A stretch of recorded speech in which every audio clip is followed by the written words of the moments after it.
To Tim Travel Taste Thailand. Frequently ask me anything you want car live show.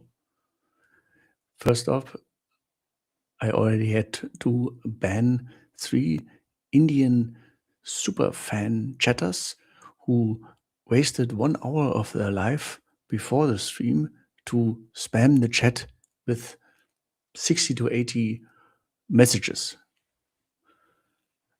Now they are gone and good people are here, and today I can answer anything you want. But first, maybe start with one question that a viewer asked me via email. He's in Thailand right now and wanted to know, where do I have to eat? What do I have to eat? What are your favorite dishes, the must eat dishes in Thailand that I have to try?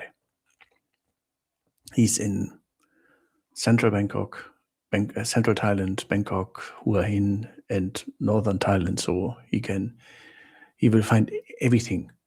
So my favorite Thai dishes that everyone should try, and most of them are with meat, of course, but some are vegan.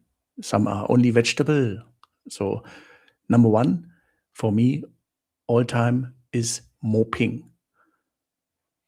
Classic street dish snack. That's pork skewer on a little grill, and it's wonderful. It's 10, 20 baht. Sometimes it's perfect. Sometimes it's not so perfect, of course, because you never know which ingredients one buys, but try something, take a bite. If it's not okay, give it to a dog, but usually it's fantastic. Fantastic, but you need to eat pork. Very similar and also at the same price range and same areas to buy is Sai Kok Isan. That's the bowl sausage, the little bowl, the little round pork, fermented pork sausage. Very stinky, very gives you a breath, a lot to work with for a long time. Comes in big balls and small balls, often hanging on a chain of balls over a motorbike mobile kitchen. Wonderful. Comes with ginger, some cabbage, and chili.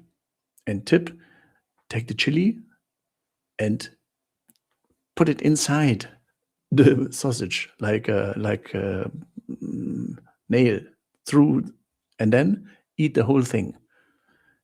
Yes, you can eat the whole chili in one go because the surrounding pork sausage is so intense and meaty and fatty that the spice is minimal, and it's fantastic.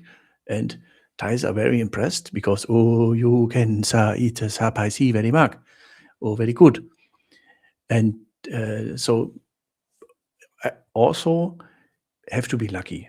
It's sometimes okay, and sometimes it's breathtakingly good. So you never know because they all look the same. Usually, nightlife areas where the guy is selling to the locals, this is always the best street food because they cannot afford to lose these customers. These are guaranteed customers at night that are happy to buy something, and very, very, very picky. And if the girls don't like it, you can never come back to the street and sell. So another tip: around hospitals.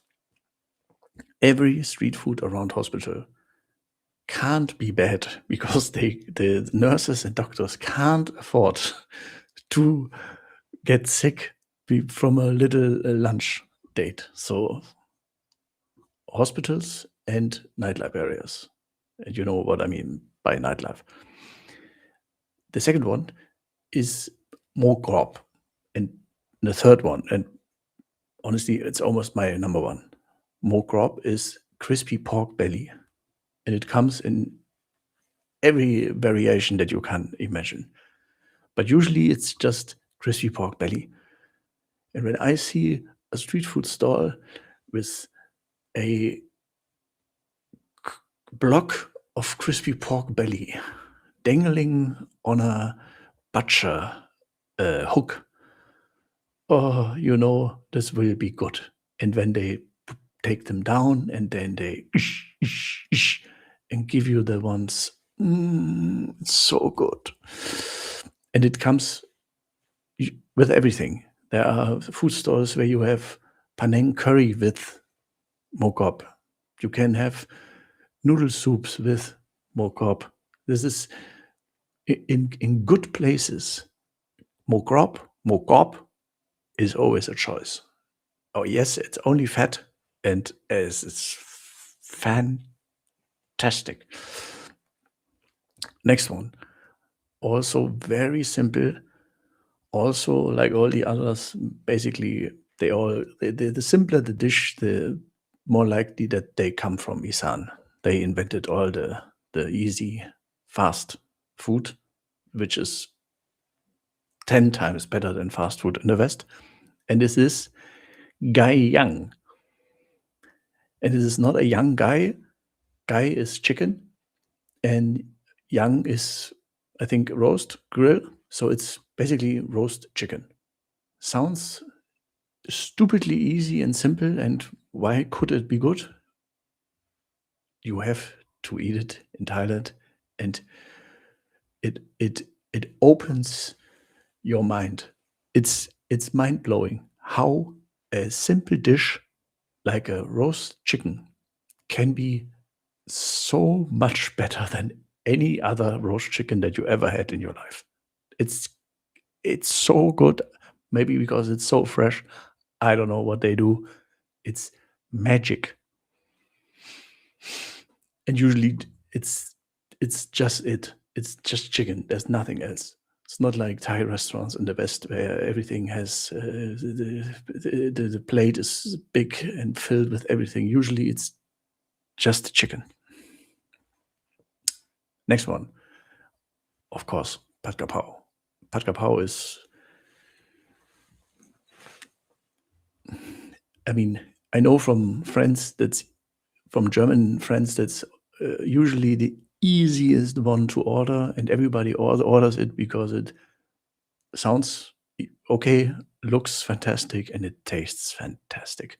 It's stir-fried chicken or beef or pork, and it comes with holy basil. And the best thing about it is when you order it with kai dao, fried egg. So kai is egg. Also a good word to know. Kai dao. And when you order pad kapao, always say kai dao. And then they say, oh, kai dao, because it's can almost say that this is the Thai style of ordering it and eating it. And then they will be like, oh, falang no, everything. And when you, for example, say song, two, then and an extra egg costs something like 10 baht or something. So do it. Next one on my list is the absolute famous, of course, somtam, the papaya salad. Surprising, but it really is fantastic. It's the number one dish of any Thai girl. Whenever you hear street interviews with Thai girls, what's your favorite dish? What is your dream dish? What do you want to eat? Where are you going to eat now? They never say, I'm going sushi or crispy pork belly. It's always somtam. Somtam. Why? It's like a diet. It's no fat. It keeps you slim.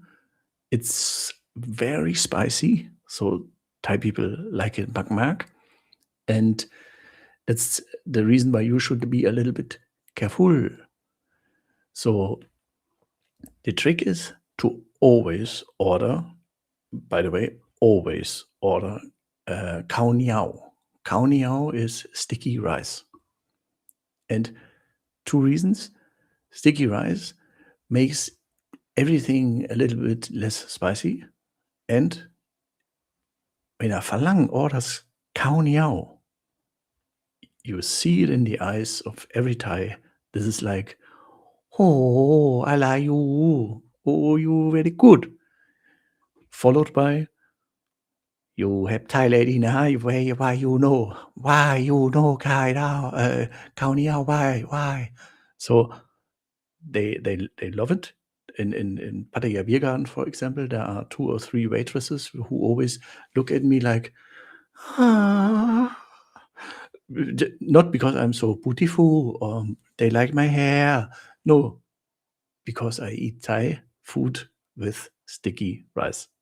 It's like, oh, he integrate Mark. Oh, very good. You almost 50% Thai now. Oh, I like. So, sticky rice. Cow is rice. Niao. Very easy to remember. Next one is Nam Tok Mo. That's pork neck salad.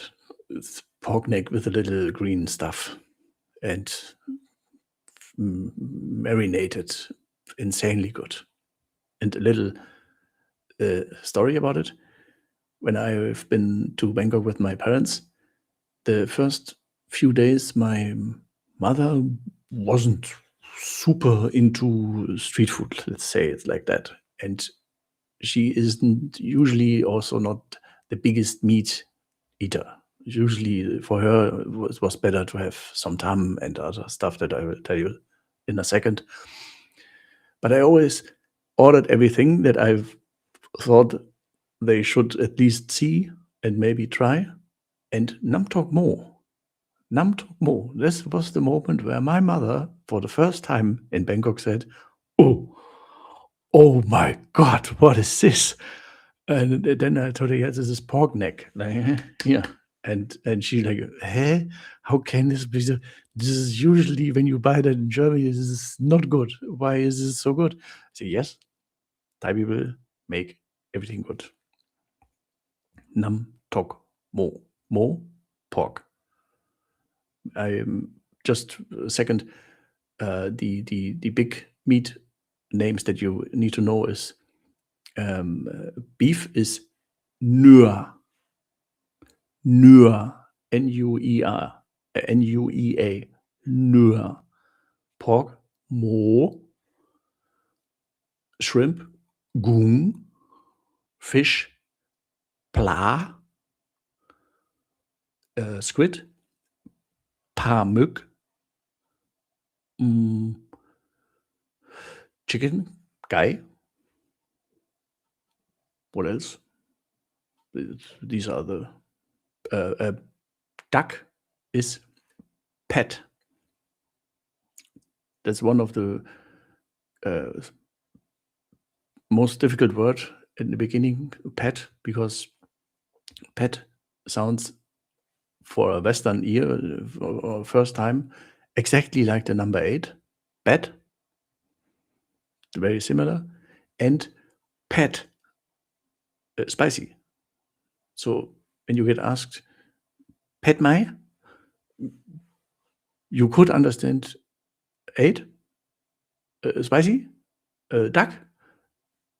Usually in the context, you know what it means. But for me, for a long, long time, I avoided this word because it's and one another reason when you say it in as a number, in a 2-digit number, for example, you have 38, samsip bet, samsip et. The samsip is 30 and bet is the 8, and the ending of samsip, and then transferring to this can be 31 and 38 because samsip et is 31 and Samsip bed is 38. So it went so far that I didn't want to go to tell a motorbike taxi driver that I'm going to Soy 38 because I was so scared that I've arrived somewhere else or in a duck street. Okay. Next one is lab. Lab in any form. Lab is minced meat. Fantastic. Comes with every animal that you can imagine. And it's also more an Isan dish, so it's not in every restaurant. But if you see it, try. It's very, very good. It's not only minced, it's always a type of preparation that makes everything so wonderful. So quickly look at chat. Hello everyone, Bart Bus Bob, welcome back again. Kurt Nichols, I'm going slowly insane in Oklahoma. Why you go insane? My next trip to Thailand is not till October. Oh, now I know why you go insane, car. I have an elderly dog. It is difficult to arrange care for. I close my eyes and I'm in King Kong Club. You mean King Kong Bar? Or what? Oh, when I close my eyes, I am there many times too. I don't eat street food anymore. Worry about the insects. Where do you buy a fast pass for Suvarnabhumi Airport? Oh, thank you, Na. I prepare for you. Where here? Magic. Oh, magic. Me, same time producer and presenter. So here, fast track. It's affiliate link, of course. If you buy, I get an insane amount of something like $2 or so. So thank you now. But it's very good. You only have to know if you're over 70, you can use the fast track immigration lane without any extra booking. The fast track immigration lane service still would help you with all the rest, like picking you up at the airplane door, guiding you through to the train and to the correct lane. She would then still wait for you behind immigration and can still guide you to everything you want, like to the banks, the airport railing, the right Grab pickup, the right taxi. So you still have someone by your side that also acts as a translator, for example, which can still be helpful. But everyone under 70, fast track. Hello, love your channel. I've been binging all your videos this week. Oh, thank you. You were that. I've seen the intro to Bangkok video at least 3 times now. The intro, the Bangkok guide. Yeah. I cannot watch it anymore. Honestly, took me 6 weeks to edit, and after that, I haven't seen it once, but I've read the comments, and I know people enjoy Mag. Always handy to have hospital nearby when eating street food. Absolutely. But you may have heard the story. I only had an issue once with street food because the guy was basically selling chicken out of the trash can. And I was so drunk at night that I didn't realize it. I said, this is a mobile chicken barbecue in front of my hotel. This is a fantastic idea.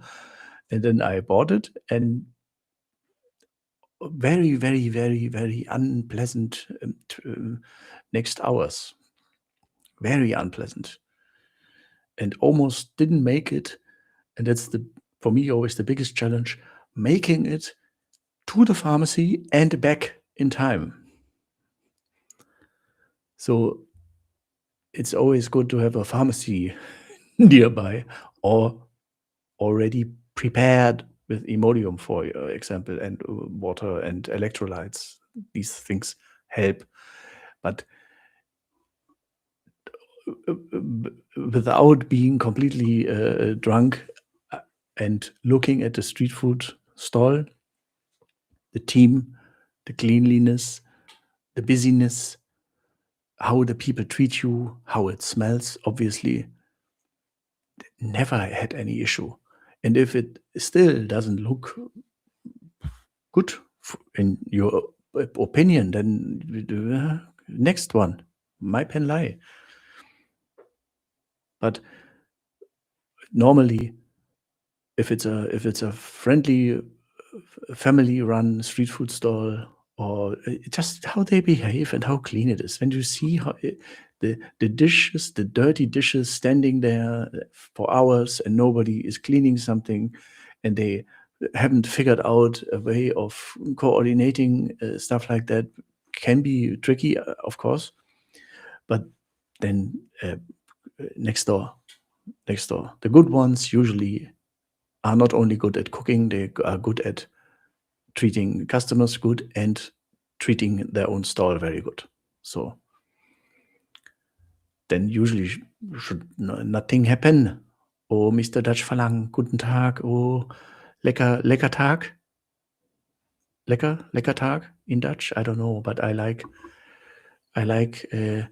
Holland, Mark, the Netherlands. Mr. Roast chicken much better than in Europe. Yeah, it's also very good. I mean, you can't do so much wrong with a roast chicken, but Thai roast chicken. And surprisingly, I have two favorites. Surprisingly, in Chiang Mai, because Chiang Mai should be known for other things than roast chicken, and roast chicken usually is something like more Isan. But if you watch my video with the food spots in Chiang Mai, the one the roast chicken store, oh my god! And the other one is Likit Gayang that I've said 100 times, next to the Ratchadamnern Stadium. That's the major benefit is directly the opposite of the Ratchadamnern Stadium, the Muay Thai stadium, and they have roast chicken. It's a little bit on the expensive side. Expensive. It's 800 baht for a whole thing, if I remember it right. But wow, legendary. Pakapau is my standard. Teo, Mr. Six Leg Adder or Six Lackard, Six Leg Adder. I don't know, but I'm very good. Pakapau, at least once a day, I have that stuff. Yeah, and no one should be ashamed to eat the same thing all day, every day, and it's wonderful. If you found your thing, eat it even every day, But sometimes trying is very good. You learn something that you were not expecting. When I order Thai food, speaking Thai, I don't think the waitresses could care less. Yeah, many times my feeling is similar. I sometimes think they don't even realize that I just ordered in Thai, because they continue to speak English with me, or it's like, yeah, okay, wow, should I be impressed now? But I don't care how I say it, and if they understand it, I'm very fine with it, and I'd rather order in Thai than in English. Mr. Slave X0. Oh, going to Thailand for first time in 3 days. I have learned a lot from watching your videos. Thank you very much. Oh, very good. Oh, Mr. Max, I like that you always find time during the work to watch me. Must be exhausting. Very good. You're welcome every day. Mr. Dutch Falang, somtam. Oh, somtam na, shy. The roasted rice powder is the key. Yes, thank you, Mr. Slave X0. In the lab. Lab has roasted rice powder and fantastic. When sharing meals with Thai locals, what is the appropriate behavior if what you just ate tastes terrible? Also, when something you know you're not going to enjoy, such as chicken points. During my first trip, good question, Mr. Mark out, Hoksip Sam Sip. Hokpan Sam Loy Sip is your username number. When I've been to Thailand for the first time, I had the joy to join a big Thai family with grandpa, grandchildren, 20 people, giant table at the river. And exactly the same question. I was like, on the one hand, I was extremely hungry because everything looked so incredibly good, and I did not know, can I start now, or do I have to wait until any other Thai tried it, or what is the etiquette? And also, oh my God, what if they give me tons of stuff that I don't like? Yeah, so, but it turned out to be super relaxed. Of course, you usually wait and not like you when you are the guest. No, they are the hosts and you are the guest. And if they order everything, then you wait. But they know Thais are wonderful people. They know how weird it is for you and that you might not know now what to do. So they usually tell you, oh, you like that, or you want try, or they give you something. And if they give you something, eat it. Eat it. Don't say no. If it's not an allergy thing or something like that, or you are also out of religious reasons cannot. Okay, yeah, but don't act like with disgust or something. And I mean, you won't die from one spoon. Second tip: don't grab a lot of things that you might not like. It's not a buffet. Take a spoon, one spoon, try it, swallow it, and then go on. But they don't feed you bad things. They already know when there's a falang with us. We can't give them the inner organ stuff and something crazy. The guys I've been with, Thai guys, on a concert, they know me and the other guy a lot, and they ordered something very funny for us, but not like we've not been forced to eat it. I tell you in a second what it was. But of course we ate it, and then wow, they really they stood up and danced. They'd never seen phalanx eat that, and they were so happy and proud. So cool. Mr. Bartbas, Bob, beef, pork, I don't know, milk, kung, and sushi. Okay, you eat everything now. Oh, Mr. Hot Towel Service. I stayed in the Queen Victorian Soy 6 last week. Lucky you. The best location. Yeah. Isan snacks are nice. Bugs อร่อยมากๆใช่ how much money should I reserve for a good 2 weeks in Pattaya and much for another 2 week going where Mr. Erwin, a good 2 weeks in Pattaya, I understand. I think I know what you mean. A minimum of $100 to $150 per day. 200 would be legendary, like really legendary. But you have to think that not every evening, every day will be $150 to $200, of course. But just to have it would be smart.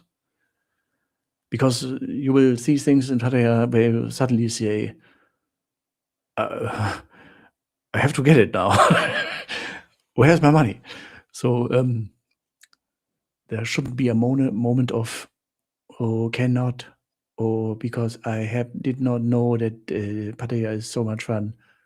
Plan, this is going to be expensive, but you get a lot of good experiences for the money. And another 2 week going where? Koh Samet, Koh Chang, Bangkok. It's all in the area. And Mr. Bas Bob, as much as you can afford. Chai. Yes, you can order you will lose, not lose, you will spend every amount of money that you bring to Pattaya. I promise you. You won't leave with anything left. Pattaya makes you spend everything. It's like a black hole. Oh, hep. 3K for flight and accommodation and 5K to spend the rest. Euro? Dollar? When I was there for 60 days, I had 4,000 euro for fun, for flight, for food, fun, drink, transport. And it almost was not enough. But mainly because of I went to so many hotels and always transport, and always extra booking for breakfast and so on. So it was a little bit expensive. The trash can. Yes, the trash can was very good. Not good for my stomach. Was it really chicken? A good question, Mr. Peter. I thought I had the same thought, but I managed to suppress. Is it the right word? This thought and kick the thought out of my membrane, my brain. Mr. Chris, when are you back in Thailand again? And where are you? Oh, what do you think where I am? Oh, I'm in Germany, Yaraman, and I don't know when. If it's tomorrow, yesterday, every day, but right now cannot. I've bought chicken street food only to find out it had, what is it? Ant eggs, fly eggs. Yeah. Okay. Yeah. It happens everywhere in the world that you will experience. You will always find a guy who had a bad experience about everything. It's horrible if it happens. Again, I never had something like that. And by the way, ant eggs are a dish in the Thai kitchen. My teacher brought me to one super cool restaurant in Chiang Mai, and the first thing that they ordered were ant eggs. And ฝรั่ง eat มาก oh you eat, oh you crazy. The Chiang Mai chicken is awesome. Yeah. but even better if you are in Chiang Mai, the roast crispy pork belly guys in Chiang Mai. Oh my God. Oh, maybe I come back to Chiang Mai. It's the only reason I would go back to Chiang Mai is the food. Food from 7-Eleven overrated? No. No. It's good. I mean, it's not. It's like it's an emergency food, I would say. So if you're like me, I would think that you will be in 7-Eleven every day, twice a day, to have some energy drink in the morning and a late snack at night on the way home, usually, right? Yeah. And sometimes I had a brilliant idea to order something from the fridge to make it warm, like spaghetti carbonara, wonderful, or how the Thai says, spaghetti carbonara. Tim, I did notice a lot of girls with good amount of, I think it's harder to find a person in Thailand that doesn't have a child. Coming from America, the visa that I get to enter Thailand, can I use it to go to Vietnam? No, that's two completely different countries. That's like asking if you can, or this is like assuming Thailand and Vietnam were like two states in the US. This is like completely different language, culture, governments. This is completely different. So this is not. This is like I have I did everything to enter the US. And can I now also go to Brazil? It's like, maybe with the right passport, but the visa that you have for Thailand is not the visa for Vietnam. You have to apply, like Peter said, you have to apply there. Therefore, but I still have some dishes for you. Sorry, now. I've stopped after lab minced meat. And the next dish that I can highly recommend is any type of noodle soup. Any noodle soup you will find. And usually it's simple noodle soup with a type of meat. And a little trick is you can almost always choose the type of noodle. And one thing that you need to know is egg noodle. You already know the word kai. So if you say kai, then they will know that you mean the egg noodle. And the other ones, these are the white noodles. It's rice noodles. And they are called sen. S-E-N. And they come in sen lek. It's very, very fine. Or sen yai. Very, very thick. And it's usually 6 to 8 different versions of noodles that you can choose. It's very, very cool extra thing to know. And two special soups in Thailand, of course, that you should at least try once is yen ta pho. Yen ta pho, that's the pink noodle soup. The color comes from red bean curd. And it's just a noodle soup like all the other noodle soups there, with wonton, with fish balls, with noodles and little vegetable and a cool broth, and it tastes wonderful, but it's pink, so a little unique, photogenic. The other one, of course, the classic khao soi. Surprise car. But you need to try, especially when you are in Chiang Mai. And in my video, I have some spots in Chiang Mai for khao soi too that are very good. What is it? It's egg noodles usually, and coconut milk curry and chicken.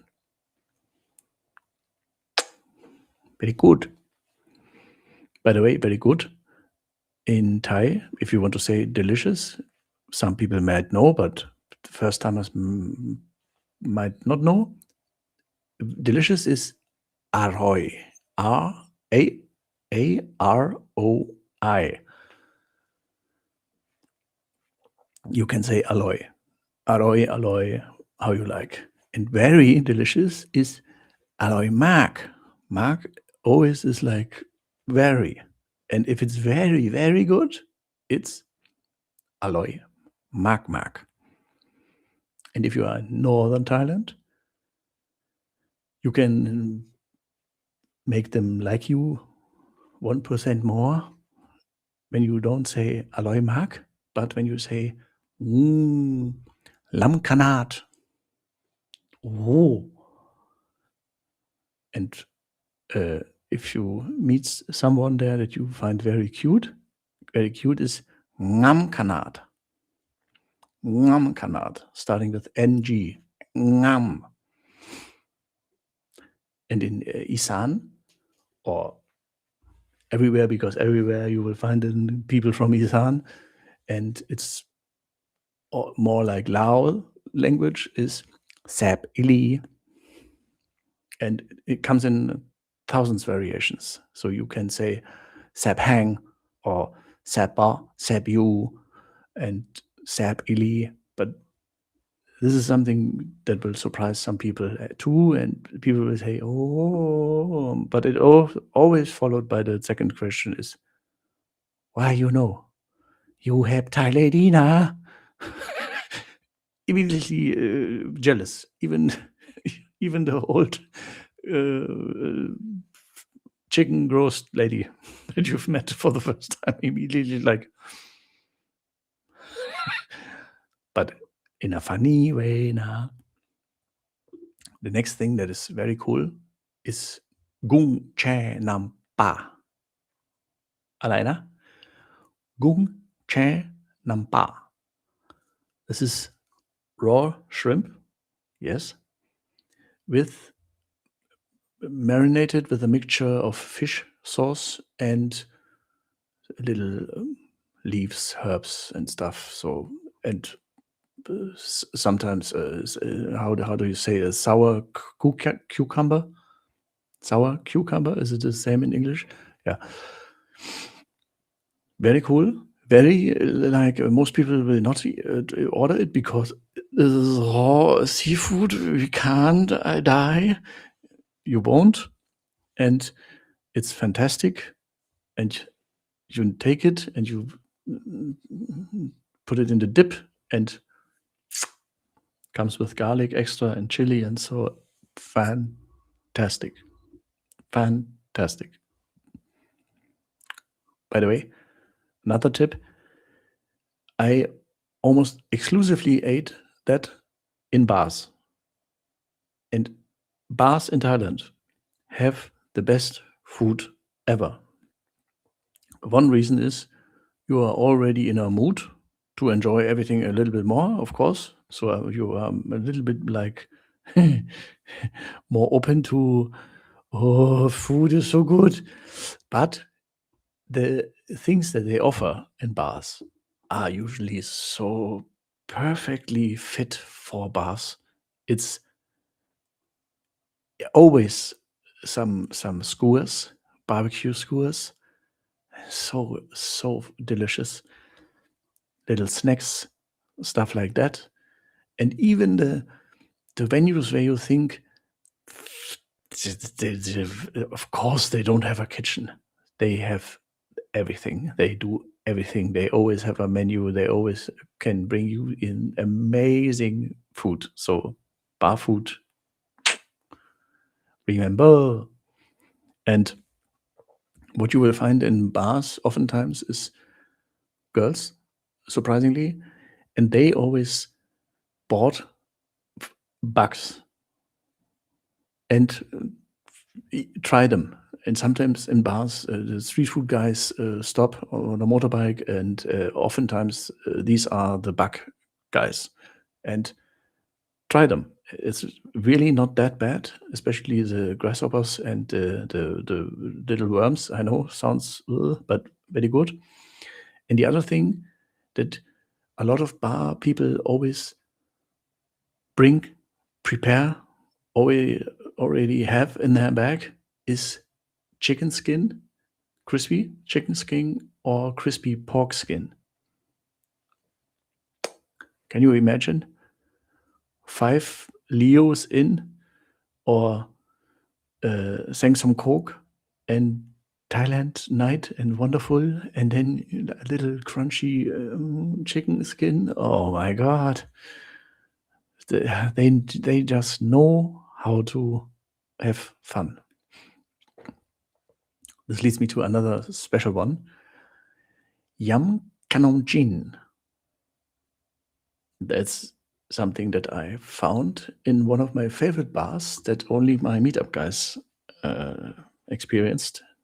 If you see it on Google Map, it doesn't make sense, and you never know. You would never guess what happens there.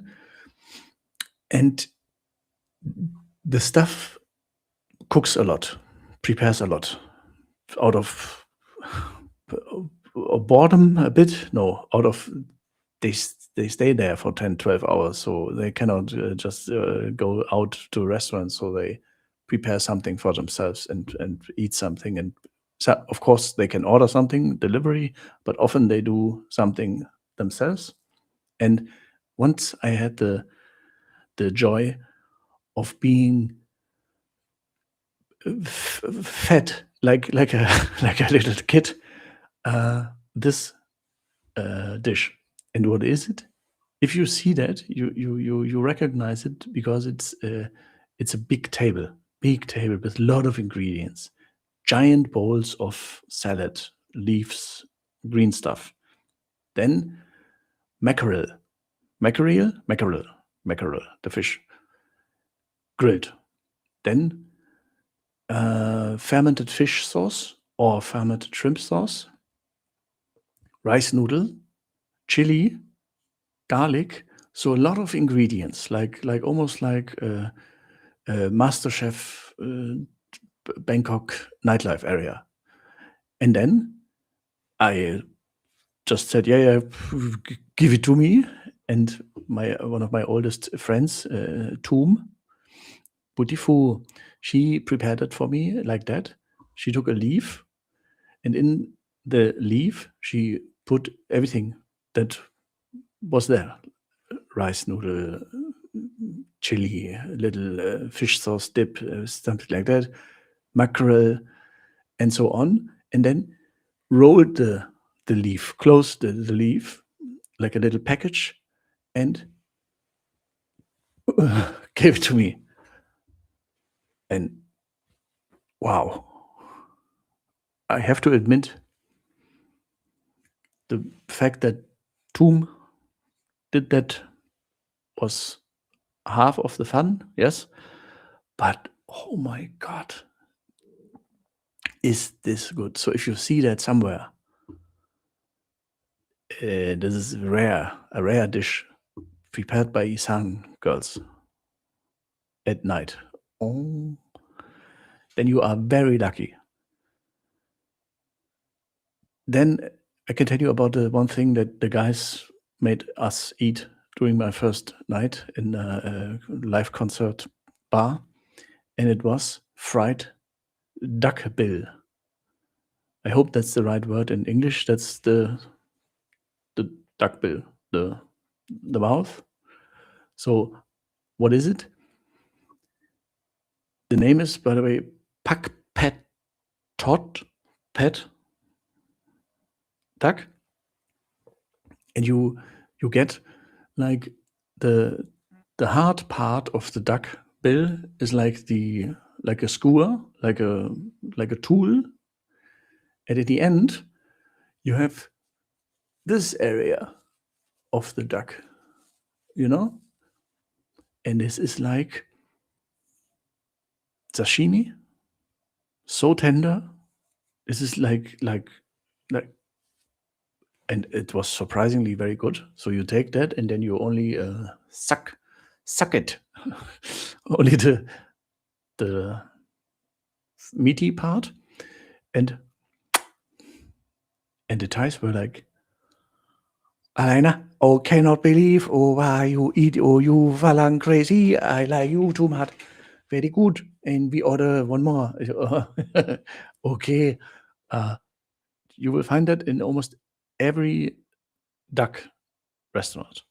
So in Chinatown, for example, between Shanghai Mansion and TK Seafood on the right-hand side, there's a little shop house that you can recognize by a street food cart outside, but you sit inside, open, like a garage, and the stuff looks like a K-pop band. They look like a girl band. They're all around 20, 25, and they all, it's a little bit like the Thai Spice Girls. Everyone has another style, and it's really, really cool. And they manage their own restaurant, and they will find that on the menu. And the last one, for the almost last one for the vegan people, is Pat Pak Boom. What a wonderful name. Pat Pak Boom. This is stir-fried water spinach, and better known as morning glory. Fantastic. This is something that you can find, for example, in the Likit Kayang chicken roast restaurant next to the Ratchadamnern Muay Thai Stadium in Bangkok. They have that on the menu too, next to the chicken. So if you have someone who just thinks this is too boring, just chicken and khao niao, sticky rice, then little green stuff is a bit with garlic and stuff, and tastes. And when they cook it, looks really cool because they cook it wet and throw it in a pan, and this always gives a giant flame. So very good cooking process. And the last one, of course, you cannot leave Thailand without mango sticky rice.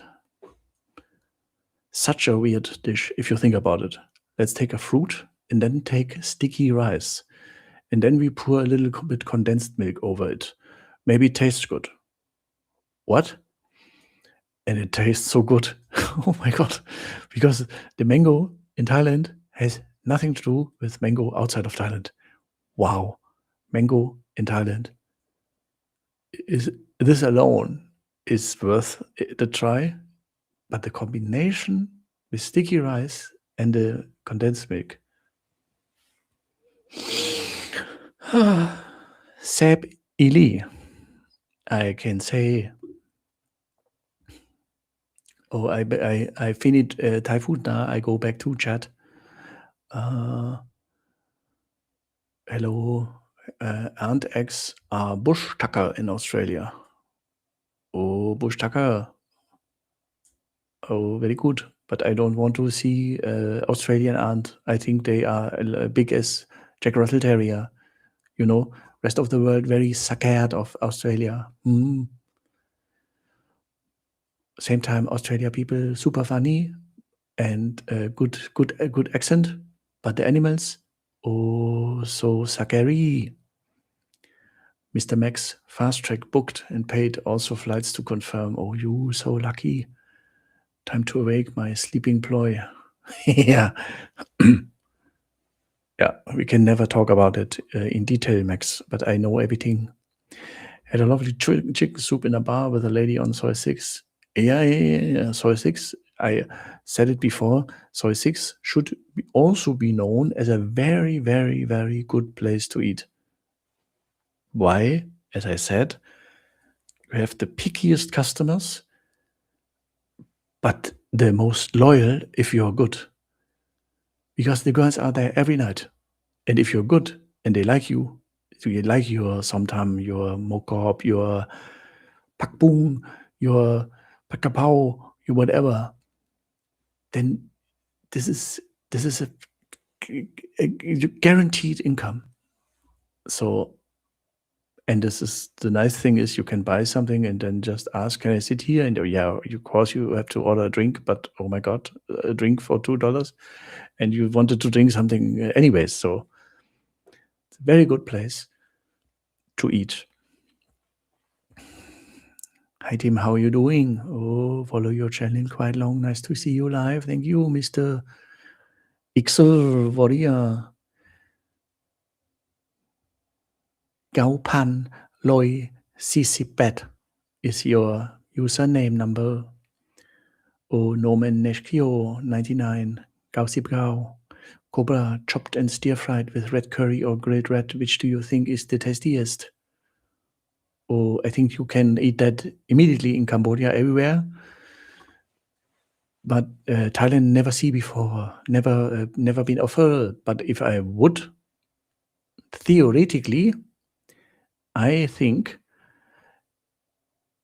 that a rat it's a weird thing to say, but there's just more stuff on a rat, more meat than a cobra. I think a cobra is very boring to eat. Tim, do you have food allergy? No. Lucky na. Me no have food allergy. Never. Can eat everything. The only thing that's weird, the more I eat Thai food, the less good I am with Western food. So, for example, sometimes my skin is a little bit weird, and the doctor said, "No, you don't have any allergies." But I'm Mr. Doctor. I'm 100% sure it has to do with bread. Because if it's really weird, if I eat a pretzel without butter, my skin is like volcano, like Mars attack. If I eat pretzel with butter, no problem. Why? And every doctor said, yeah, you stop talking weird stuff. Cannot, but it is. It is. And guess what? You don't eat in Thailand? Bread. I never eat bread. Almost. I think once a pizza. So maybe it has to do with this one. My skin is always fantastic in Thailand, and I always lose weight in Thailand. So the food suits me very well. Aussie ants will eat you if you are too slow. Oh, Mr. Peter, by you, this is not good invitation for coming to Australia. Oh, now I'm so scared. Are you allowed to sit in a Soy 6 bar without buying a lady drink? Yeah. Of course. It depends on how you behave and what you're planning to do. If you're a discount man going there, ordering a water and then harassing the whole staff all the time, then it will take 10 seconds and you will see the Muay Thai skills of every staff member. If you come there, are friendly, order a beer and tell politely that I don't want, thank you, I don't, no angry now, but I only want to drink and look. Everyone is happy. Why would anyone be angry like, oh, now he can't tell me how beautiful I am or what a great manager he is. Yeah, they don't care. Yeah, and if the next customer is 10 seconds away. So I sat in these bars many times voluntarily without anything happening, just because I just wanted to eat something. I just wanted to look. This is like the craziest theater happening in front of you. And of course, sometimes someone will say, "Hell nah, how you? I like you." And yeah, I like you too, but I don't like you. Buy you a drink. Oh, if you say that with with a smile and charm, and not like a bad guy or a victim. Just say it like it is and be just nice and flirty and no problem. A couple of days in Bangkok now, no sign of economic drop. Yeah, you are lucky that you still can stay so long because Royal Gazette still no have published new rule. Lucky you. Do they have any bad restaurants in Thailand? Yes, foreign run restaurants.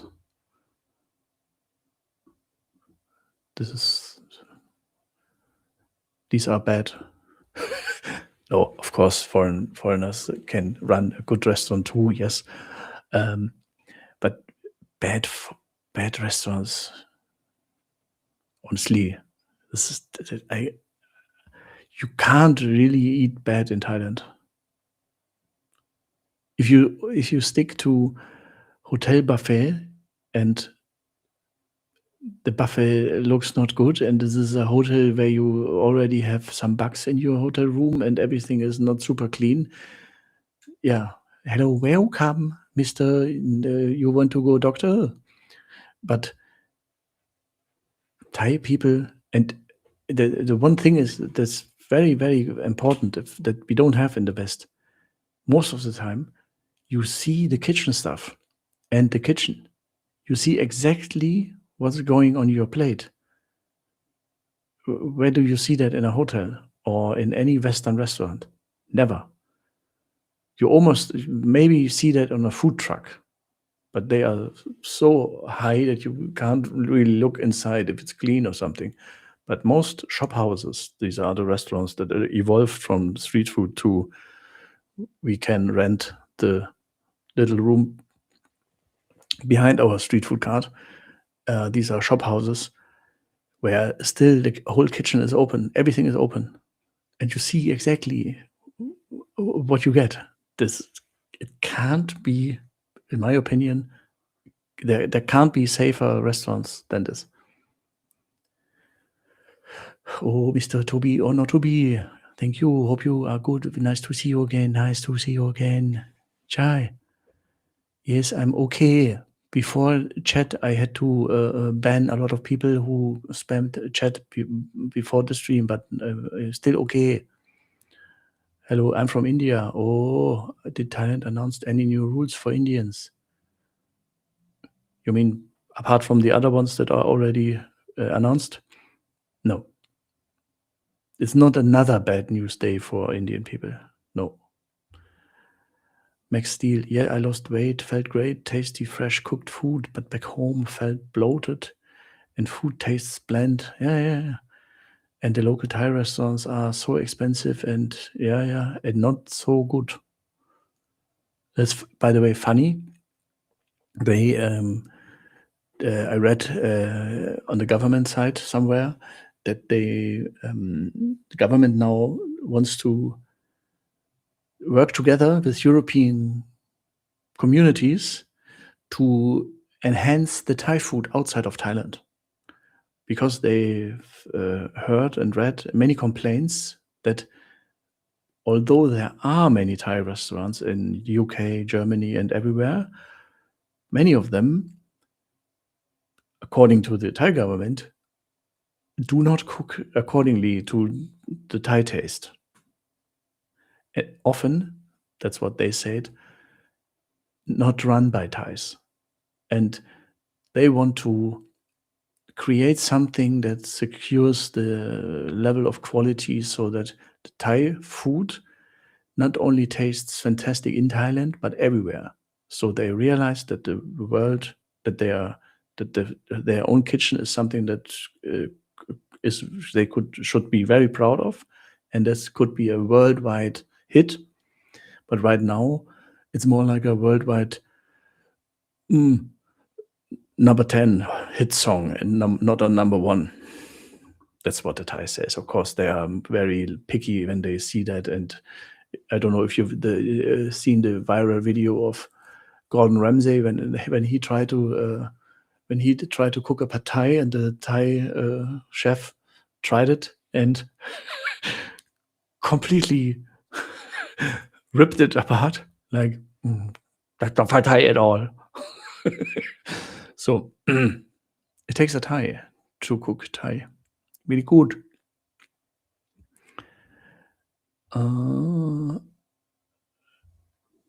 Yeah. And by the way, I have a, not for Indians, but for Israelis. It's also a very popular community in Thailand. I mean, they have a lot of trouble with Thai people. Thai people and Israeli people often clash. It's crazy. There's one restaurant on Kopangan, I guess, that doesn't serve Israeli guests. So, and just today, the embassy published this one, and yeah, you can't read, but I have translate for you. So the Israel embassy in Thailand felt the urge to remind the people to do the following. Fill out TDAC, yes. Meet all requirements, really. Search for the official TDAC form, okay, yeah. Carefully check your bags that there's nothing prohibited in it. I mean, like they're talking to children, yeah. Make sure your passport is in good condition with no stains. Under Thai law, anyone carrying a damaged passport will not be allowed to enter. So Israeli embassy is really scared. I guess the Thais told them, you have to make sure that your people behave. Remind them what's necessary. For example, on the number 2, respect the local culture. Avoid loud behavior or arguments in public spaces. Avoid playing loud music in places where it may disturb others. I mean, why do you even have to tell people that? Dress modestly. Yeah. Also should be respect personal space. Physical contact, especially touching the head, may be seen as disrespectful. Don't disrespect the king. Do not leave trash on beaches, in jungles or nature sites. Why do you have to tell people that? It's crazy. I mean, should be common sense. Then traffic and safety. Make sure you have the appropriate license and insurance. And don't drive under the influence. It's a serious and dangerous offense. Oh, only in Thailand. Park only in permitted places. Avoid unnecessary honking. Do not block the traffic. Fun fact, I checked if this is like a thing that goes out to everyone and everyone has to publish it. Germany, nothing. US, nothing. Wearing a helmet is mandatory. Oh, really? Act respectfully toward authorities and tourist police. Avoid arguments. And then make sure you know the laws well and act accordingly. Make sure to comply with your visa conditions, including the permitted length of stay. And stay updated. Yeah. So we wish you a pleasant stay. I think this is like, okay, good that you tell them, but is this really necessary?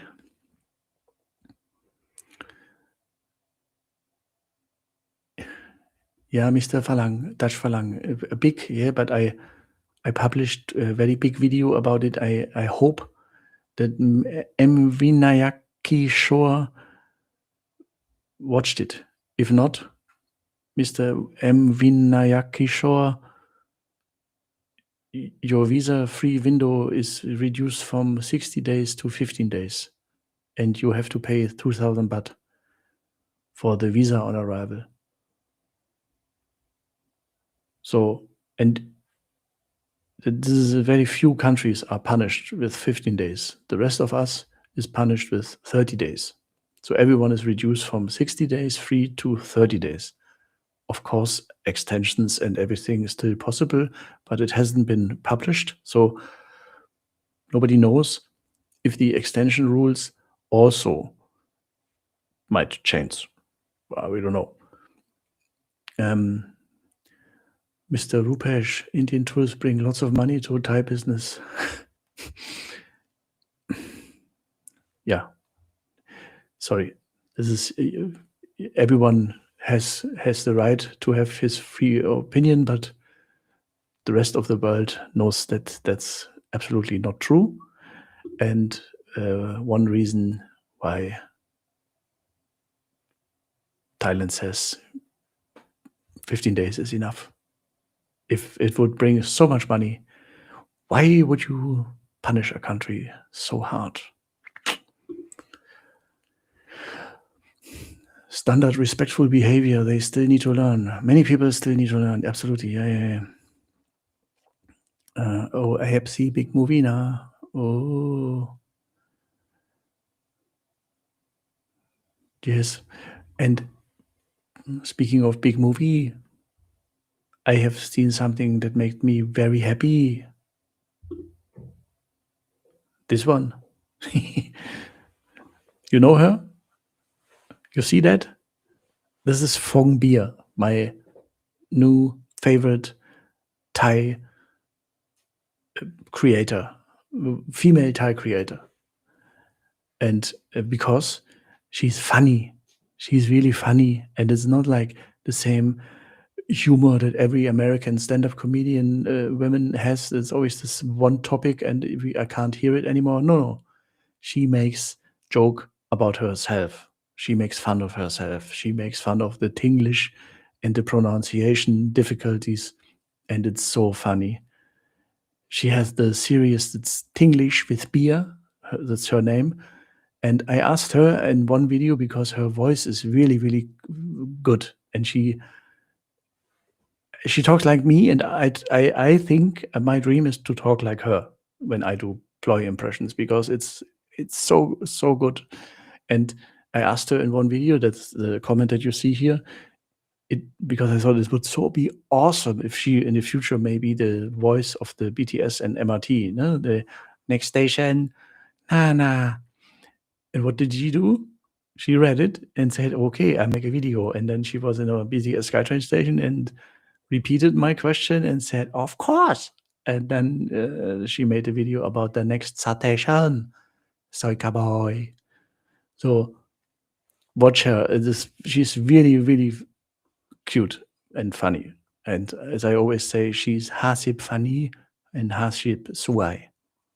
50% lustig, funny, 50% funny and 50% beautiful. Mrs. Fong Beer in Bangkok. Okay. Mr. Dashfalang, do we have a graph about amount of foreign currencies being exchanged in Thailand? Oh, you have good idea. I have.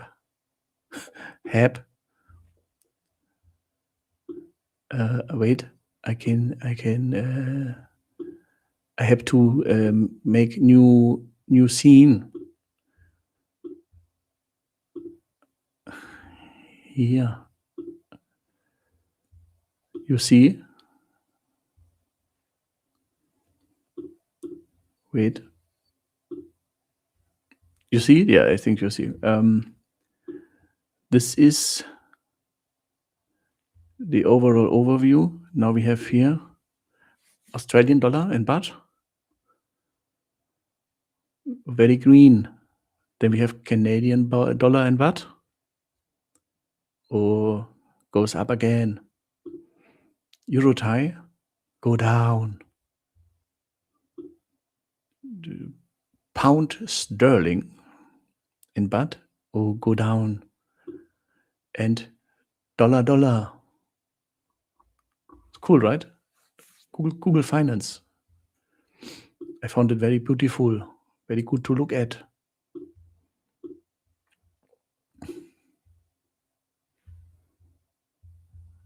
Yeah, back to screen car.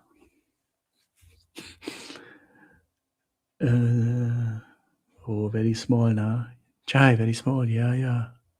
Maybe next time bigger. I make bigger for you.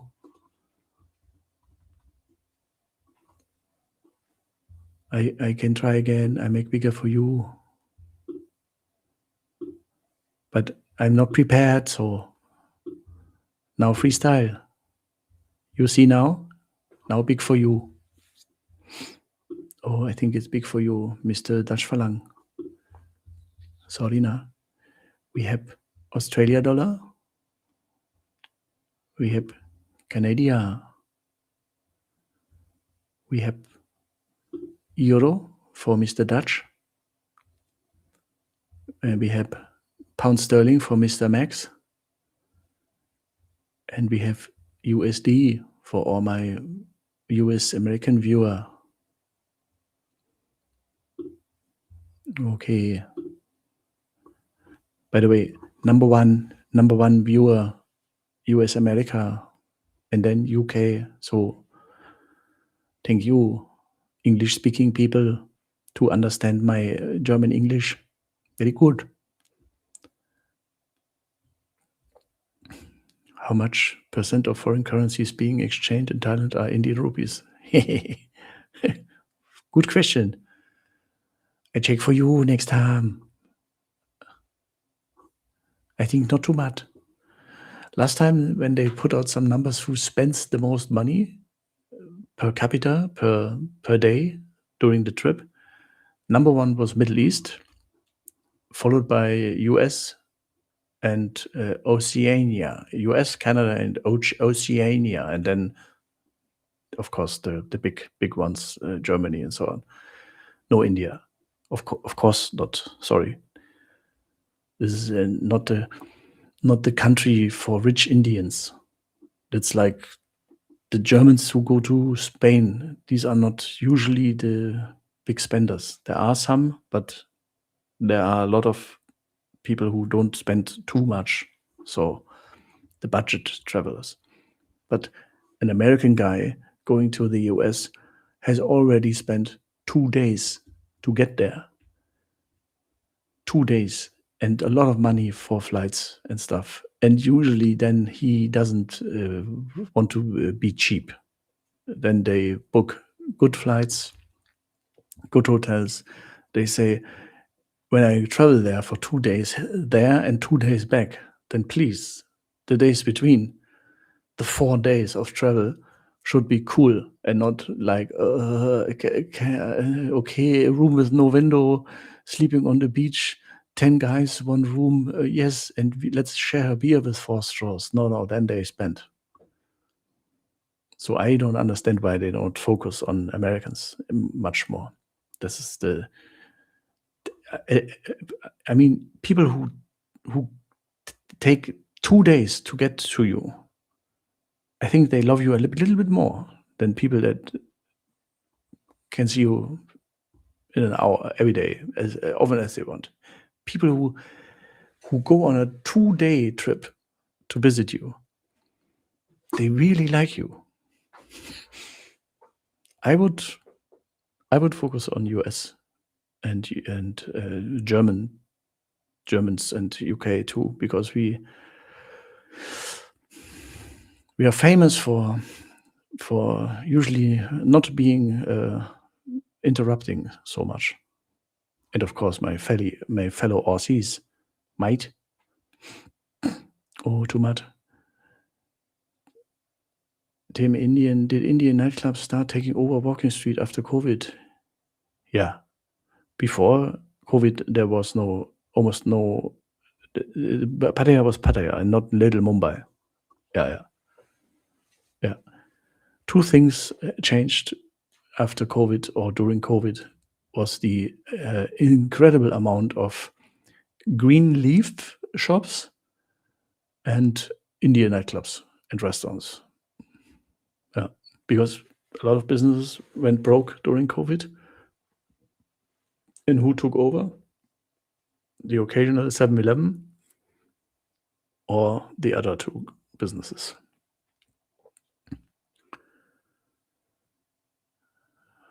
How do you prefer to pay in Thailand? Cash. Cash. Always cash. I exchange everything in, like Max says, lowest floor, Suvarnabhumi. I bring everything with me, exchange at the airport, and then have everything in my safe. So my safe is my personal ATM. And I have a budget, and I know if you can just calculate, this is maybe 3,000 or 5,000 or 7,000 baht per day, then you know that, and you try to underspend, not overspend. And if you overspend, then next time you underspend, next day. Helped me years, since years. This helps me to stay on my budget. And the next advantage is that you never have to leave your hotel with a passport again during your trip, because exchanging money requires you to leave your hotel with your passport, and I don't want to leave my hotel with my passport. If I leave my hotel during my trip, then I want to have fun and not go somewhere where I have to check everything and be careful and no, and go back and no. Do it once, don't think about it again. Wonderful. American good tippers too. Yeah, that's the only thing that I would love. That some people don't. You know, sometimes the wealthy people ruin it for the rest because they tip too much, they spend too much, they pay too much. So if you always think like, why do they suddenly demand 2,000 baht bar fine and 7,000 baht for you know what? Because someone paid it. And who paid it? It's often the richest nations on Earth, and because they can afford it, but then they change the price for the rest of the world. So that would be good. Hi Tim, I spent 3 weeks in Thailand in February this year. Your videos helped me so much. Many thanks. Oh, Mr. Skinny Star. Oh, thank you. Thank you. That's good to hear. Can I go not be expensive? Any tip? Yeah. So it's up to you how expensive it is. It's if you go there during happy hour, 8 p.m. usually until 9, then it's immediately the drink is super cheap. Little trick: during happy hour, order bottle like Singha, like Leo and Chang, because cocktails or saying some Coke, saying some what else, whiskey sour or what else, might be 90% water, because happy hour, and why should they give you a good drink? So it's better to order draft beer or bottled beer during the happy hours, and then it immediately gets expensive when you can't say no. This is part of my Pattaya webinar that is happening on Saturday. Here, still some places open. The thing is, to say no is really hard in a place where everything is like a dream, like paradise. Why would you say no to paradise? I've been there. I know when they come to you and say, "Oh, can," and you say, "Oh, why would I say no?" But the more you say yes, and the more you say yes to drinks, and the more you lose control, and the more expensive.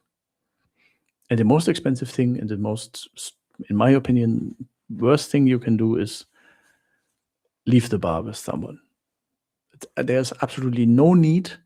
It's expensive as hell. It's always bad, almost always bad experience, and absolutely unnecessary. There's dozens of places outside for, yeah. So I always go out and just drink, listen to music. Of course, I have the occasional conversation, yes, but I leave. I say no, and it's totally fine. And they know me. They know that I'm not leaving with anyone, and it's absolutely fine. Yeah, Max, for example, Max I've met is one of my meetup guys. He had insane first night in Pattaya. And of course, if it's your first night in Pattaya and you are with me, then absolutely he did it. It's of course he did what he did. It's absolutely fine. But for my what I've seen from the outside is that he continued it for 2 weeks straight every day. It's also very good, but of course this is expensive. Of course this is a little bit exhausting. So slow down a little bit and change locations. I often change locations. I visit, I don't know, 10 to 12, 15 places per night. So I don't get old, how we say in Germany. You're not afraid, lady, or stuff steal cash from the vault. Because I never have someone in my hotel room. That's the number one rule that I have after dozens of years of solo traveling the world. I don't want nobody in my room. It's absolutely unnecessary. And it's the most of the time the worst time of the day because you are drunk, tired already, and I think in 1% of the cases it turned out to be a great decision. But what I know what exists besides that, 10 times better. 10 times better. Why would I spend any amount of time or money like that? Completely. I get it if it's your first time and you don't know anything, then you, of course. But I don't want to say sound like a grandpa, but it's really like that. I know, I've been there, done that, know it better. It's absolutely bad idea. And that's why I'm not afraid, because I never risky. Oh, Max, no, you can write as much as you can. I definitely do not trust hotel room safe. Yeah, but this, what is the alternative? The alternative is that you go to the ATM every day. Yeah, can, but a lot of fees every day. And if you want to avoid the fees every day, then you withdraw a big amount. And where do you put it? Always in your pocket. I would never put it in my backpack, for example. Or if someone still travels with luggage, I would never put it in a luggage, the money. So the only alternative would be Thai. You would have a bank account and money and could pay with QR code, for example. That would be cool. But I had it. I paid with Apple Pay in a bar in Bangkok, and immediately my credit card was locked. My company messaged me, weird behavior. That's it. And it was at the beginning of a 60-day stay. No credit card. Thank God I had already withdrawn my complete budget, cash. Thank God. So I wouldn't. For me, there's no alternative. Oh, Mr. Dutch Falang, can I tell you on live stream YouTube? Would sound like I lead you to, you know, but here I can tell you, and here I can tell you, this is Thailand Triple S. There are lots of itineraries and nightlife guides part of it. So it's not like I'm gatekeeping, but I just don't want to be kicked out of YouTube monetization. You understand? Have you had been scammed whilst in Thailand? Yeah. My first time in Thailand, I ran into almost everything that you can run into. I've been with a guy who knew Thailand very well and knew to speak Thai and knew Thai people, but he didn't know the Thailand that we were about to explore, if you understand what I mean, because he always was involved in the family Thailand. And I, of course, wanted to see something else too, not only the strange family. That was a very nice family, but this was not my main purpose. So we both were kind of newbies. We did not know. And I didn't prepare because I thought this would be like a meetup with me. And so we and back then there wasn't like it wasn't so easy to find where you have to go, and there wasn't almost no content about Thailand, and you wouldn't nobody really did warn you. And although he'd been to Thailand, I don't know, 30 times and fluent Thai speaker, we ran into the TikTok scammers. We ran into really we took the gem dealer shop bar tour.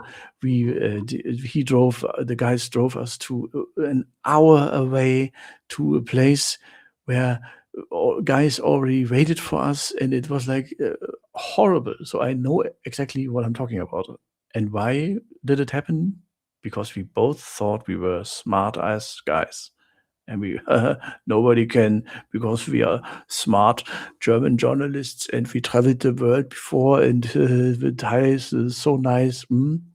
Hello, welcome. Perfect victim, Nakab.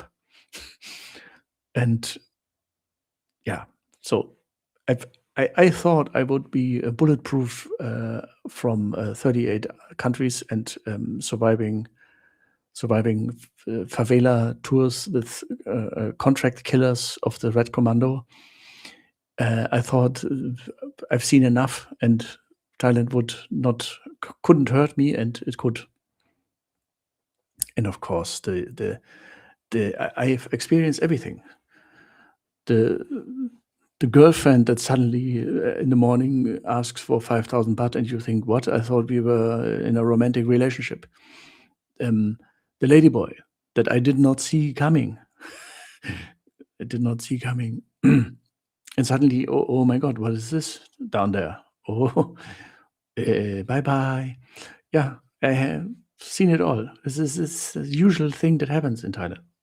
And drink, bill padding. Yeah, of course. Yes, wonderful. I had it all. I had the like a change trick happen to me too when I was in a go-go bar in Soy Cowboy, and I paid. It was only 2 drinks, but I gave 1,000 baht, and they, because the light is very dark, they pretended I gave them 100 baht. And then you are alone against 20 staff members who immediately scream at you.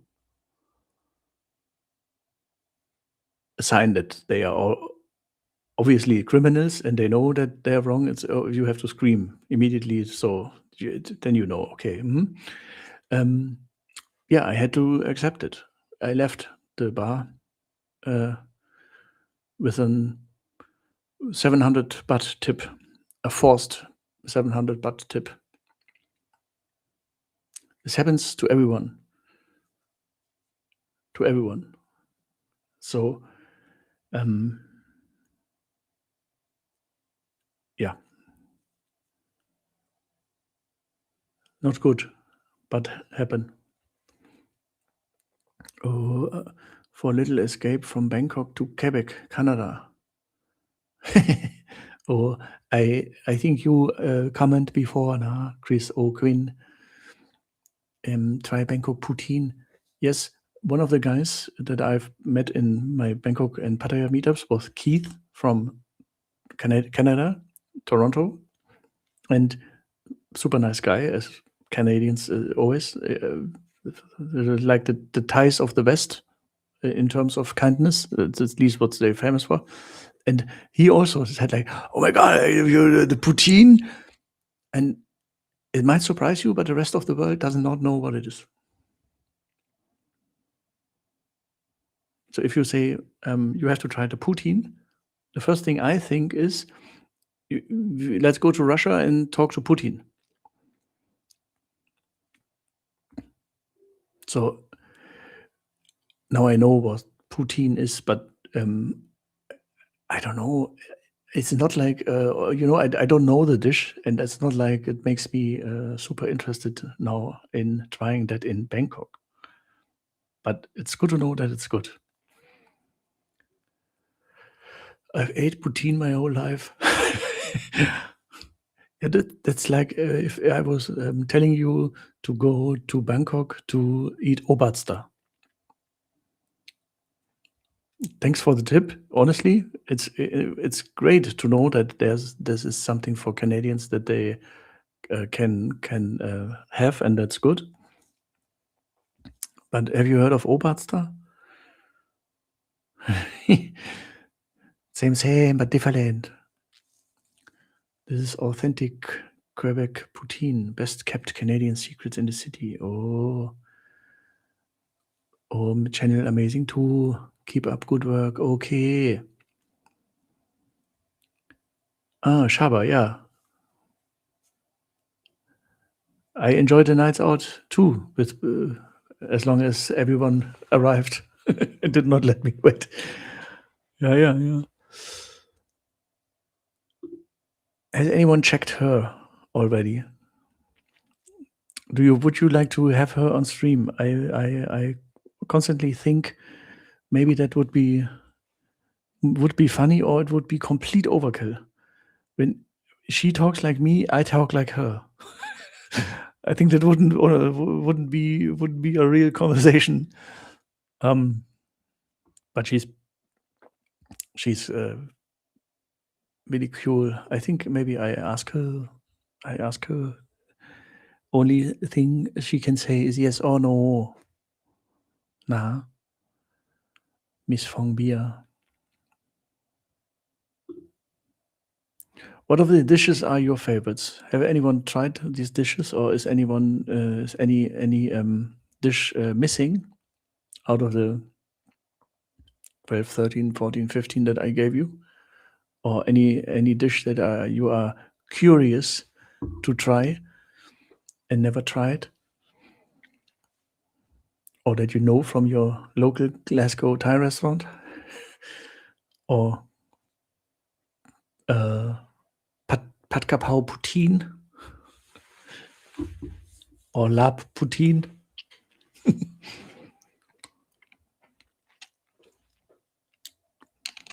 What is a Dutch Falang eating in Thailand? I cannot imagine. You know what, Max? I immediately read Mama-san, not Masaman. I think Max likes Mama San curry and not Mama San curry. Yeah, Massaman curry is also very good, of course. But I personally prefer the dishes that are not with too much sauce and stuff, like only two ingredients or only one ingredient, like clean, like just the pork or just the chicken, and maybe rice on the side and maybe something else on the side. And I don't like the dishes where everything is like comes with so much sauce. At the same time, I love noodle soup, so I'm maybe a little crazy. Oh, Peter, follow her on IG. Oh, very good. Yes, you will have Han Makmak. She very nalak, cute. Yam nua. Oh, beef salad. Very good. Pad Kapau and some tam chai. Dutch Falang likes the schnitzel. Oh, Mr. Rick, no Dutch Falang. Too much. Oh, the fruits are fantastic. Absolutely. The mangosteen, the dragon fruit, the German schnitzel is very good. Yeah. So are you not Dutch? I think you are. I thought you are Dutch Falang. Are you secretly German Falang or Austrian Falang? Or are you tired of Dutch food? Oh, my ben like hot pot, Pia, yes, hot pot. This is fantastic. I can recommend Magmark. It's very funny. And if you've never been, my ben Lai, even if you are alone, usually there's a nice Thai waitress who helps you and shows you around and tells you how to use everything and how to do it. Usually you get a little block of fat that acts as oil substitute to cook your meat. And I thought this is a crispy pork belly, and I wanted to eat it at first. And she, no, cannot.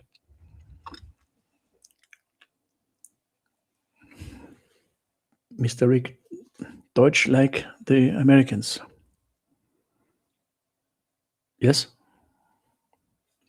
The Germans are almost obsessed with Americans. Yes, of course, because you freed us from Hitler and you gave us best movies, music, crazy inventions, and everything that is we are following United States very closely. Not only because of the guy, he's the best guy ever, but especially culturally. It feels like the US is always 2 years ahead in some topics. The laughs on Soy 6 are nice. Oh, you little laugh now. Oh, back in Pattaya, 3 months. Oh my God. Oh my God. Mama Shirley in Avatar Bar was getting me to try different food each night. Avatar Bar in Tweetown, Pattaya. We continue when I'm back in November. Oh, hello, welcome, Mr. Max. We have to wait for you. No customers in April. We all wait for you. Pierre, scams massage in massage room, not in hotel room. Never bring too much money and no lady from bar in hotel room. Chai. That is correct. I prefer to do everything that I do outside of my hotel room. I go somewhere where I can leave, where everything is clean and I don't have to care about the place and anything and I can have my space and this space. I always put everything outside. Sorry, na. Stroganoff. Oh, Mr. Dutch Falang. I think you too long in Thailand that you miss Stroganoff too much.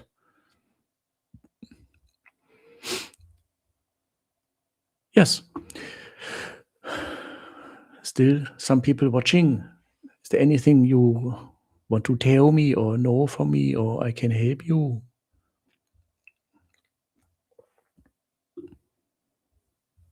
Maybe someone asked good question, and I have funny story. Oh, super sticker 50 DKK. Alaina, what is DKK? Sounds like Bangkok. What is DKK? I don't know. Oh, Mr. Pierre, lift up some weights saying keep it up. Oh, thank you. Su. DKK is, oh wait, is a crown Danish? Danish crown. Ah, interesting. Now I know, Mr. Funny, because I think sometimes when I see the name, I think maybe Pierre can be France or Canada, but Denmark. Interesting. Danish crown. Su, Denmark. Thank you very much. Very much appreciated.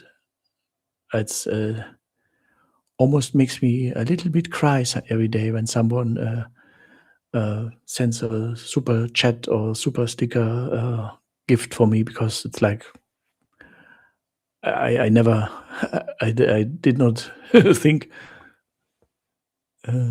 this happens. I never ask, but it's very nice to have. Thank you very much.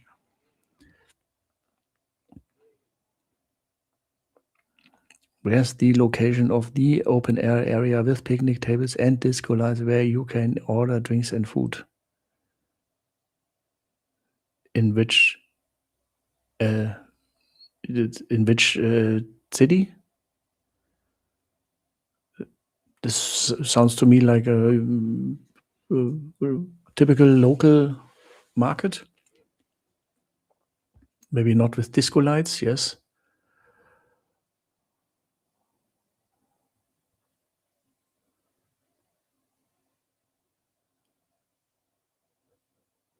Yeah.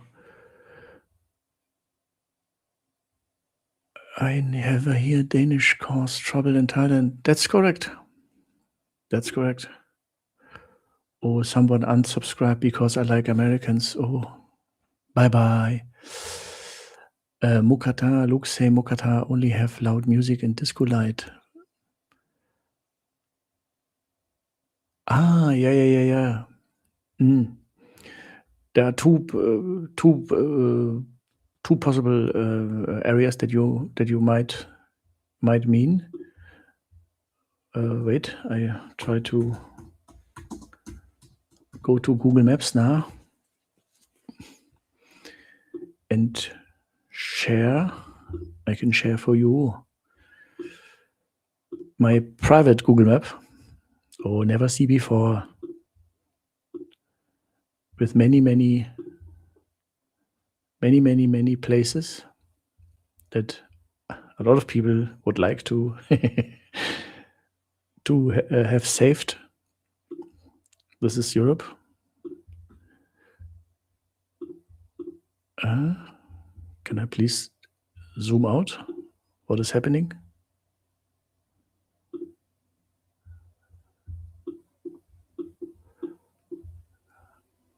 Did you see that? This is this is my Thailand map. It's a bit crazy, right? Oh no, I don't show chat. And here Pattaya. And there's it's all places where I've been. And the one place that's very good, that's one where a lot of Soy 6 girls go at night, is Mokata Bekadin. And that's a really cool area, live music, party, and a lot of hot pot, and almost only exclusively Soy 6 girls, because it is very close to Soy 6, as you can see. Backadin. And the other one is on Soy 3 here. This area here, you might have seen, these are the colorful roofs. And this whole thing is like a parking lot with bars. And there's arty seafood. That's like a mookata with seafood.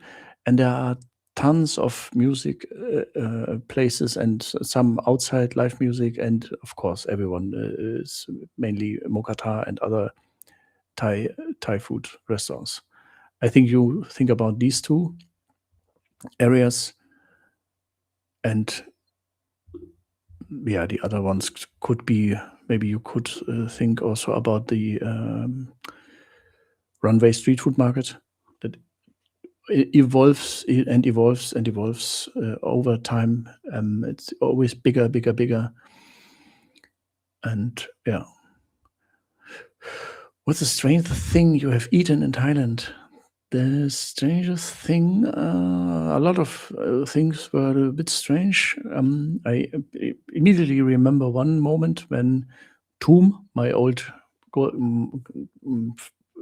friend, female friend from Isan in Bangkok, she, the one who made me eat the wonderful mackerel dish with the leaf and the rice noodle and everything. She taught me a lot of things about food, and she always let me try stuff and so on. And because she's from Isan, she eats everything. And two things that I declined were raw liver lab, because it can't be healthy. And the other thing that I really had to spit out of disgust, because she did not tell me until I had it in my mouth, was cow breast. Is this the right word? Where the milk comes out? Is this? She translated it to nom nua, also cow breast. I don't know the English word for that. And I immediately had that in my head, that I would eat the little, and it already looked like that. So I already suspected it to be a part of a male part, but then it turned out it was one of the, and it was so. I had to spit it out, and she was laughing, rolling on the floor, laughing. So funny. So she was not offended. That was strange. And the other strange things, the duckbill and scorpion, and the frog, the barbecue frog. That's very good. And all the crickets, of course, except cockroach. I can't eat. My brain says cannot. I heard Indian businesses are trying to put pressure on. Yeah. Oh yes. They already, there are some, funny enough, there are some Andaman hotel businesses who now begging the government, "Oh, please give us the Indians back." It's obviously staged, because an Indian still can come for 15 days. So the usual stay, as the government said, of a normal tourist in Thailand is 9 days, the average stay. So nobody who comes to Thailand for holidays is punished. The long-term guys are punished, yes, but also only the guys who try to play the system. So now people screaming, "Oh my God, give us back the Indians!" It's paid propaganda. It's absolutely it's delusional. It's a joke. I'm laughing, Mark, when I read this. Hello, sir, Mr. Lovegroove. Oh, my soul is atrophying. Oh, me, 46, never heard the word before. Atrophying. I don't know. But I understand I need to escape UK. Okay, I understand. I'm eyeing Pratumnak as a potential location to retire.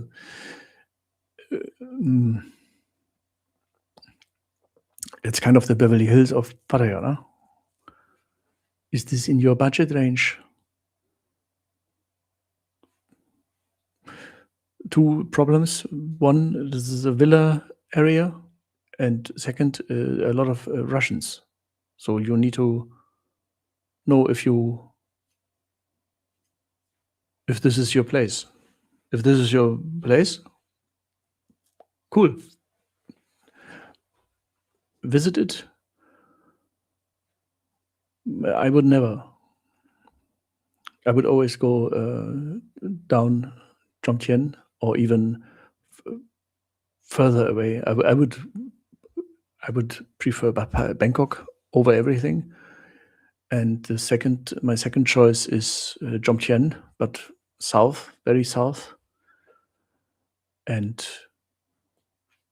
But Pratumnak, this is like asking a guy in LA if he thinks that Beverly Hills is a good place to retire. Yo, if you can A, afford it, and B, and find something there, and C, like the people.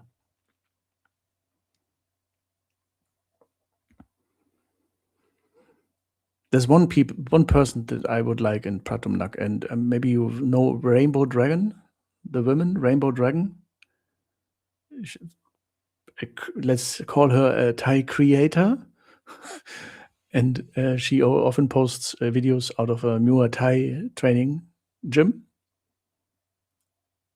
And that's in Pratumnak. So, but now it would be weird now to go there only for just a fun fact info on the side.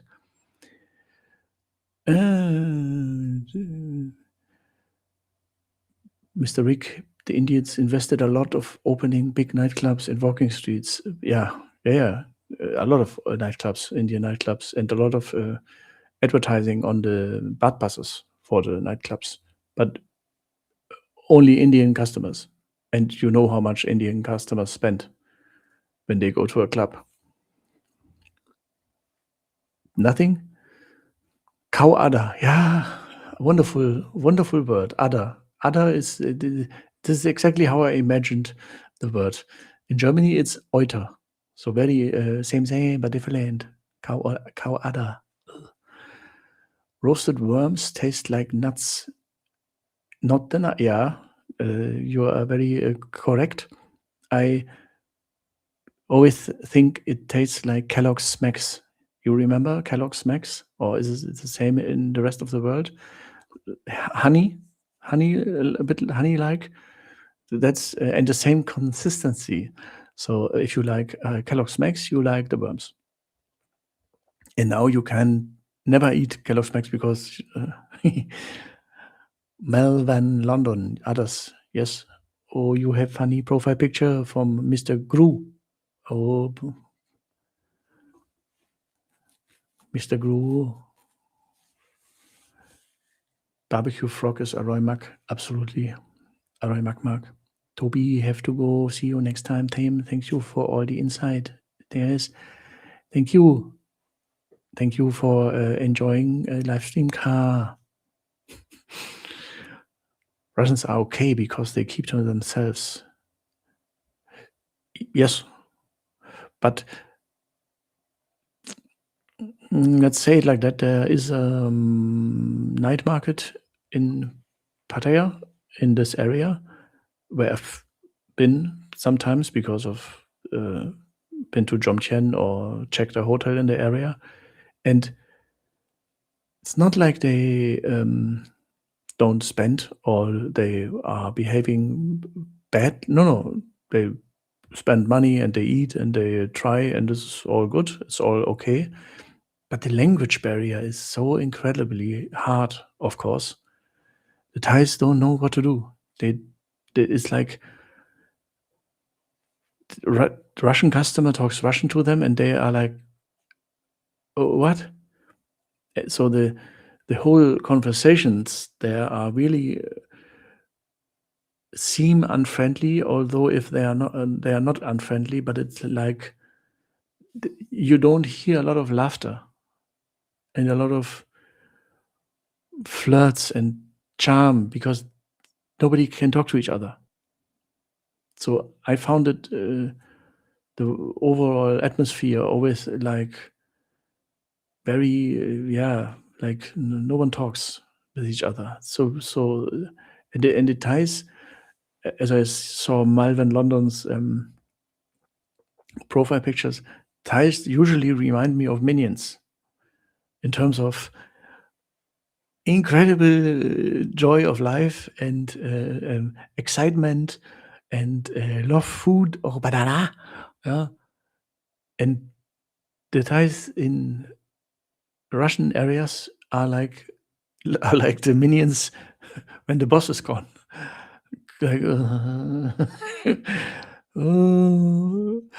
And when I came then and joked a little bit on Thai and made a compliment and ordered in Thai and said something nice and said "Su Su, keep fighting," they the whole face brightened up and you saw, oh my God, they didn't smile for the whole day. They had no reason to smile until now. So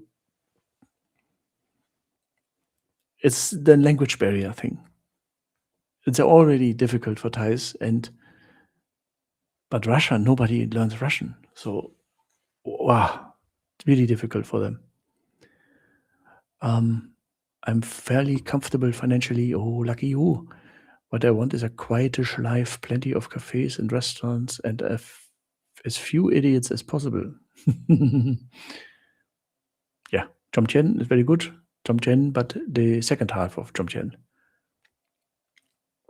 By second half, I mean Google Villa Germania. Sounds horrible. It is. And everything after South Side, fantastic. It's Thai again. No Russian street signs. And as few idiots as possible, as you said. And Jomtien has the big advantage. It's a beautiful long stretch of beach, quiet, empty, almost nobody.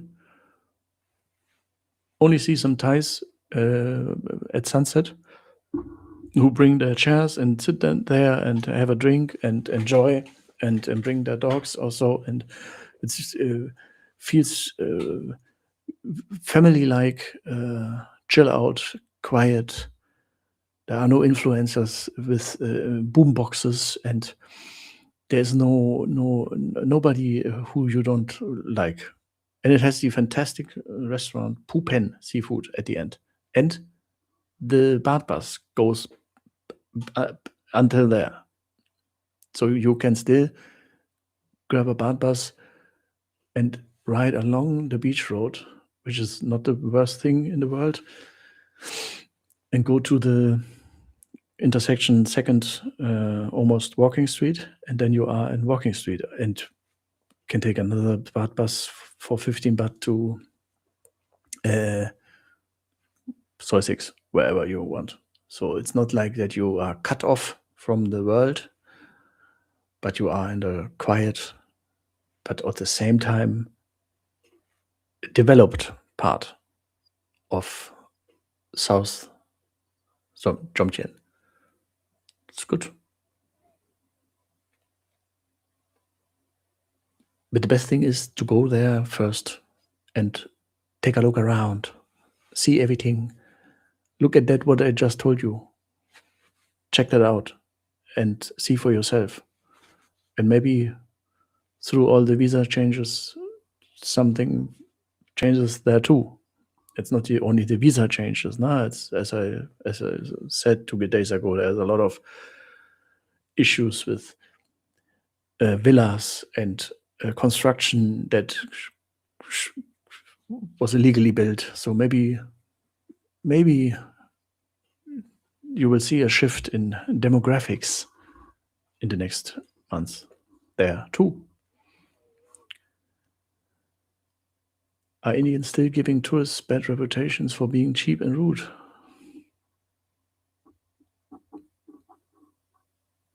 There is yes. I assume you are Indian. I say it again. My uncle, dad, he was Indian. My cousins are half Indian, half German. So I have a family part of Indian. I'm not saying Indians are bad people, but the country, or let's say the ones that are visiting Pattaya, are a special kind of person, special kind of Germans too. Absolutely. Pattaya attracts a special type of tourist. Yeah. And the Silicon Valley CEO Indians, they don't travel to Pattaya. Can we agree on that? And the guys who travel to Pattaya go there because it's incredibly cheap and near, close. People from India fly there over the weekend. Americans need a weekend to arrive.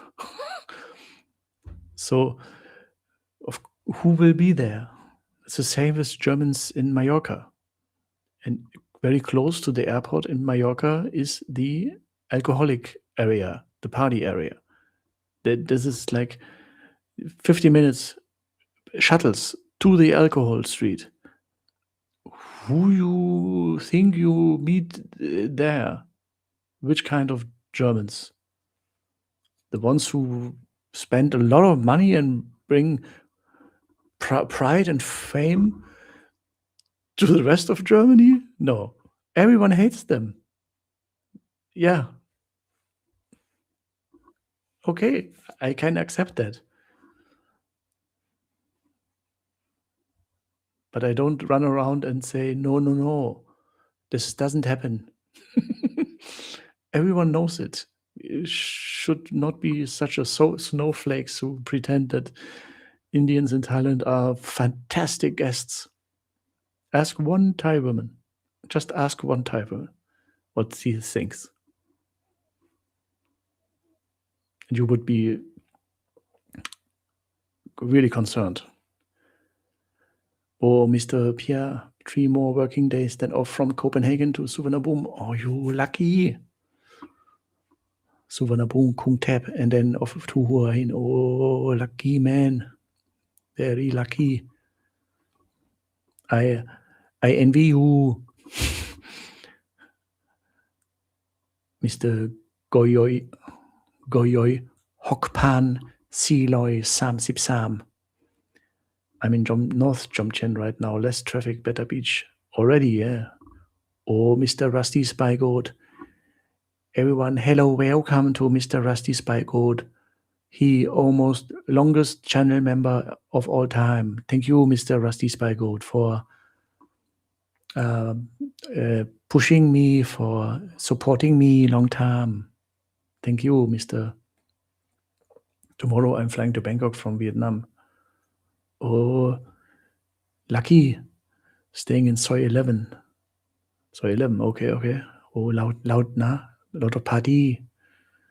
Looking forward to German food. Chai, old German beer house, very good. And here you can see the next German football game. Then, yeah, Ivory Coast. Oh, we have 2 guys, 1 thought. Yeah, cool. Guten Tag, Tim. Have you been to Tiger Zoo near Pattaya? What are your thoughts? My honest thoughts, don't go there. This is an animal cruelty for tourists. Yes, yes. The tigers get drugged. So people who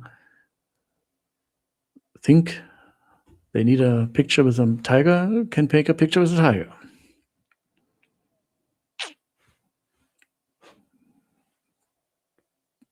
I know people who go there, and I don't care. But my personal opinion is, if you go there, you help people make money off animals who get drugged to pose for pictures with a certain type of visitors. Often men, often with fake Versace shirts, fanny packs, fake Rolex, and yeah.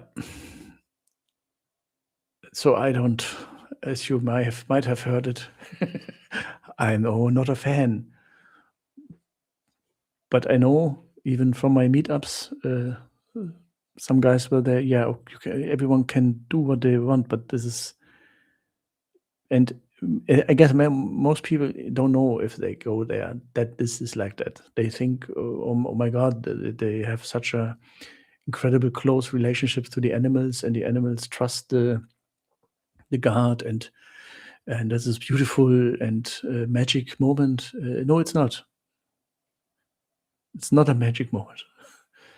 It's drugging an animal for a photo. I once been to the the Phuket Zoo, and just out of just boredom almost, I walked past by, and I didn't even know that the zoo is there. Okay, Phuket Zoo, okay, wow. And it was a weird moment because immediately after the entrance, and by the way, I checked quickly online, and already the reviews were horrible. So I knew that wouldn't be the most amazing zoo experience ever. But I wasn't prepared for what I saw. Really, 3 meters in, I heard, and I was like, Alina, next to me, in 5 meter distance, a tiger, not in a cage, on a chain, next to me. And I did not know how long the chain is. Like, is this already the maximum that he can come close? And no one around. And then in full heat, full sun, no roof. And I was like, what about, is anyone here working? Is this okay? Did anyone forget him? What's going on? And then sleeping Thai guard woke up like, oh, hello, welcome. Oh, don't be scared. You want photo now? So no, I took a photo of the tiger, but not a photo of the tiger with me. And it's not like Thai people are cruel and hate animals or something like that. No, they just need money, and this is when they know people from all over the world come there and think this is a fantastic idea. Yeah, then here, give money. Elephants, yeah, too. The ones that you can ride, for example, it's also something people find incredibly romantic. Oh, beautiful! I am going to Thailand, and then I ride an elephant, and then can have a photo of me like a colonial master riding through the old Siam. Oh my God, what am I? What a cool guy am I? I mean, this is a 3-second research, and you know that this is not super fun, and that this is not like, yeah, that they not get treated like little cute babies. So this is not don't do. And the less people do that, then it runs out of business. Elephant sanctuaries, I think, are cool because these are the ones that hopefully that are the havens for these former working tortured elephants. So elephant sanctuary in Pattaya, for example. I've been there and found it incredibly wonderful. You can take a bath with them. And even then, there are some, they have been so treated so badly by humans that their guards tell you, don't come close to that, or don't walk behind that one. No. It's not, he will kill you. So then you see that the other option, the riding, elephant riding, this is avoided. And most zoos in Southeast Asia would be considered cruel by Western standard. Yeah, of course. And you are right. I'm just a German guy judging from Western perspective, and let them do what they do. But you yourself can decide if this is something you think should be pushed and supported. The snake farm, for example, that's why I've thought the snake farm is so cool in Bangkok, and always think that the snake farm in Bangkok is so good, because there's no real show. This is terrariums. They are there, and then Red Cross doctors take a cobra and let the cobra bite into a glass, into a cloth, and underneath is a glass, and so they extract the poison that way, and then they put it back. And when they show it to you, they show it for a short amount of time, and they don't do any circus tricks or something like that. And by the way, circus trick, the Phuket Zoo back then had a circus show with animals, with monkeys in dress playing music and stuff like that. And I was like, it can't be serious. This is cannot.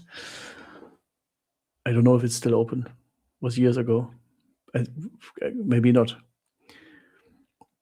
Oh, Mr. Betel 66, Hoxie Hock, go Chang tomorrow. Oh, look you.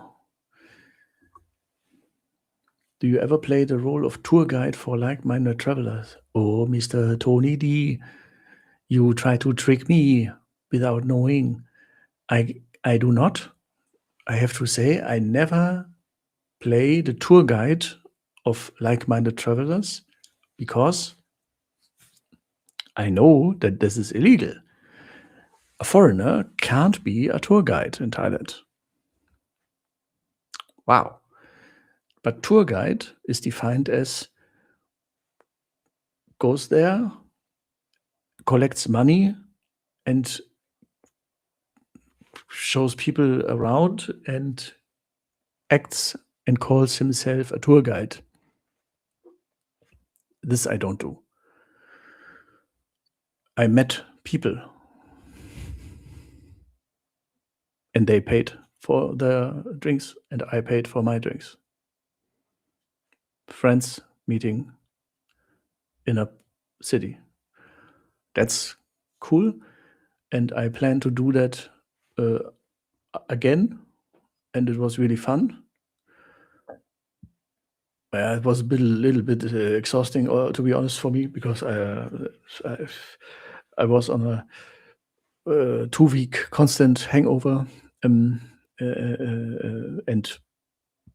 living between Thai energy drink and Sang Som Coke, and it was not healthy. But at the same time, it was incredibly funny and good to see, especially new guys, first timers, and you saw them, how they escalated, or how they enjoyed it, or how they reacted to what they saw, and it was like the best the best view was the guys and their reaction, and the sometimes shyness and intimidation.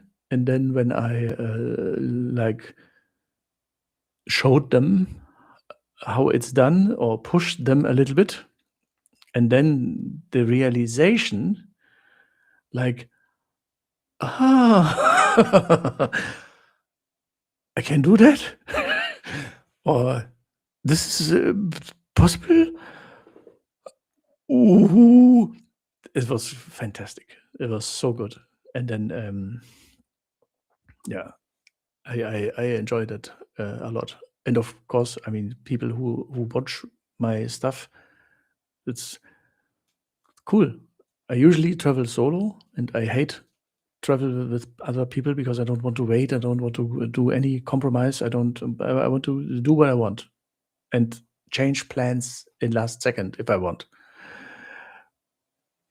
But viewers who love my content are a specific type of person, and it turned out that they got really well along. They got along really well and organized their own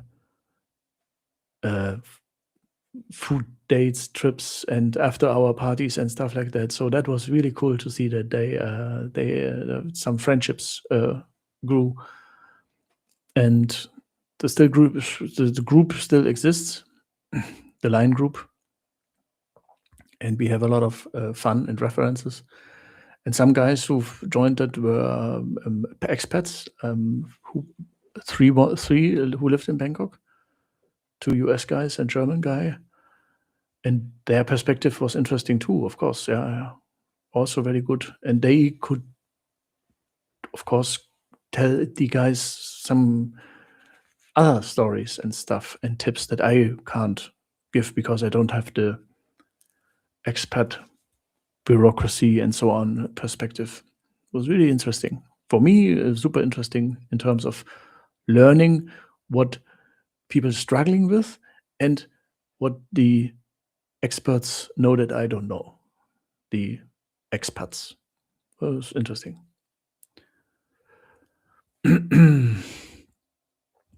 Did someone ask about 300 baht? Tim, did they introduce the 300 baht fee already? No. And it will not be 300 baht, I think. I guess it will be much higher. But still, this is not expensive. So if it's now $8, maybe then it will be $20, $15. Still, it's okay. It will be on top of your ticket, for example, your airfare. Could be.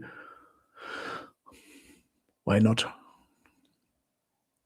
I guess Singapore has this thing. They call it like an exit. You have to pay it at the end. Why not? Why not? Could be an enormous amount of money when you think about it. Maybe 30 million people, and then everyone pays $15. Fantastic but for whom? That's the question.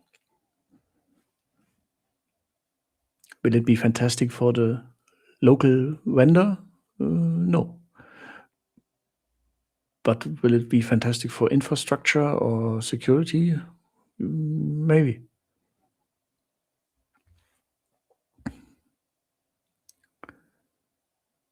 Huayin Pala, waterfall, go there, but don't try to get all up. It's a jungle with snakes. Oh, landmines. Ay. Ping pong show for best circus tricks. Oh no. Before COVID, the Crazy House Bar around the corner of Soy Cowboy had I think it was 10 p.m. and 11 p.m. I guess, 1 or 2 like a show element where former staff members went on stage with little dart arrows out of flyers, paper flyers. Like they rolled them and they were like little paper rockets. And then if you didn't know what happened, and everyone, huh? And the audience were given big pink balloons or white balloons. They light balloons.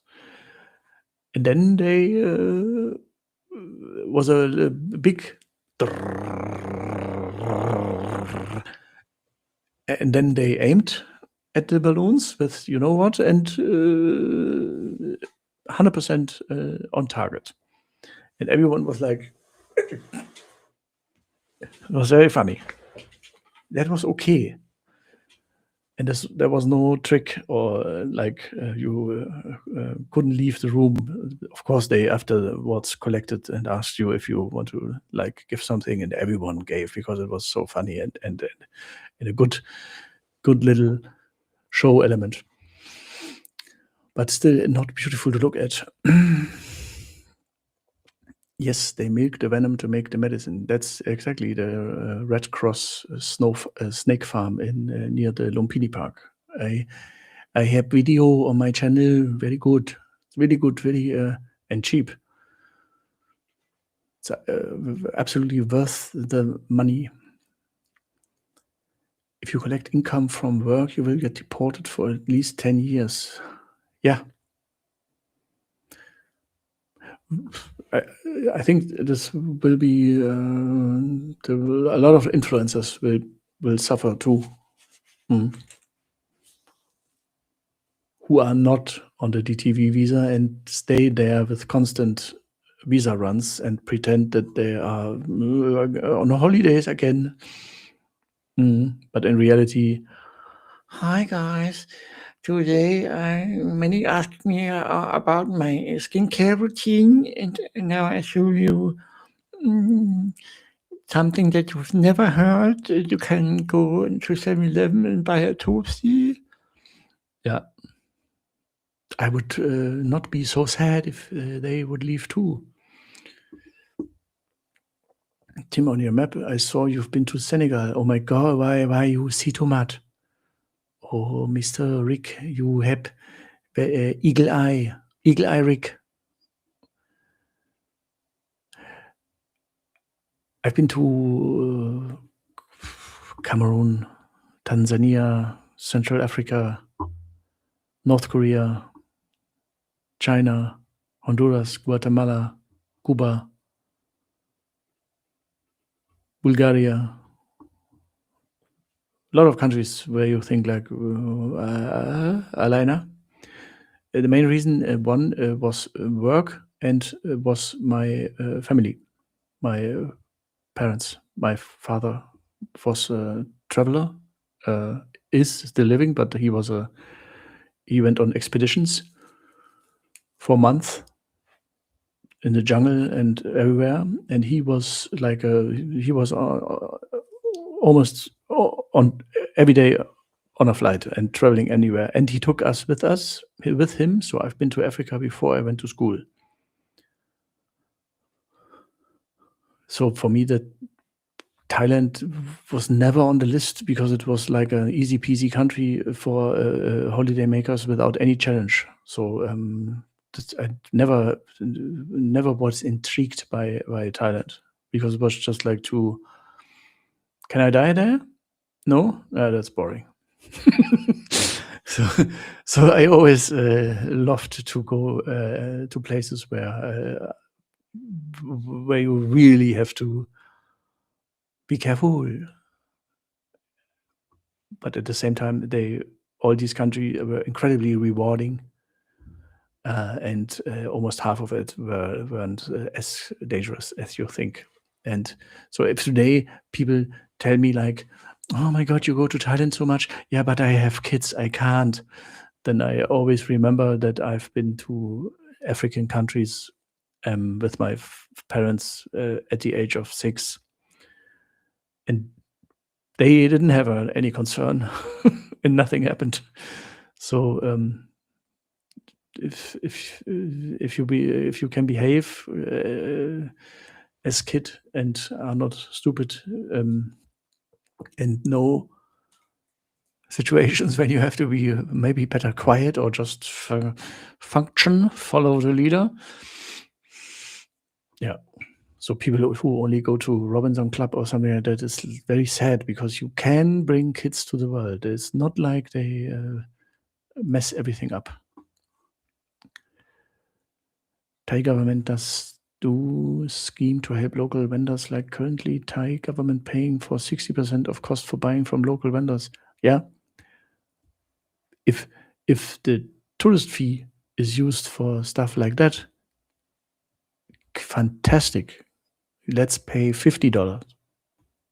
Really, it doesn't hurt so much if you then know it has a good effect.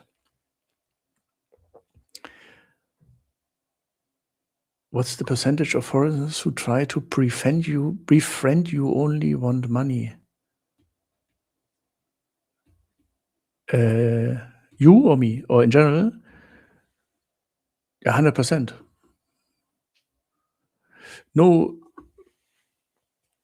No foreign man who approaches you on the street out of nowhere wants anything good.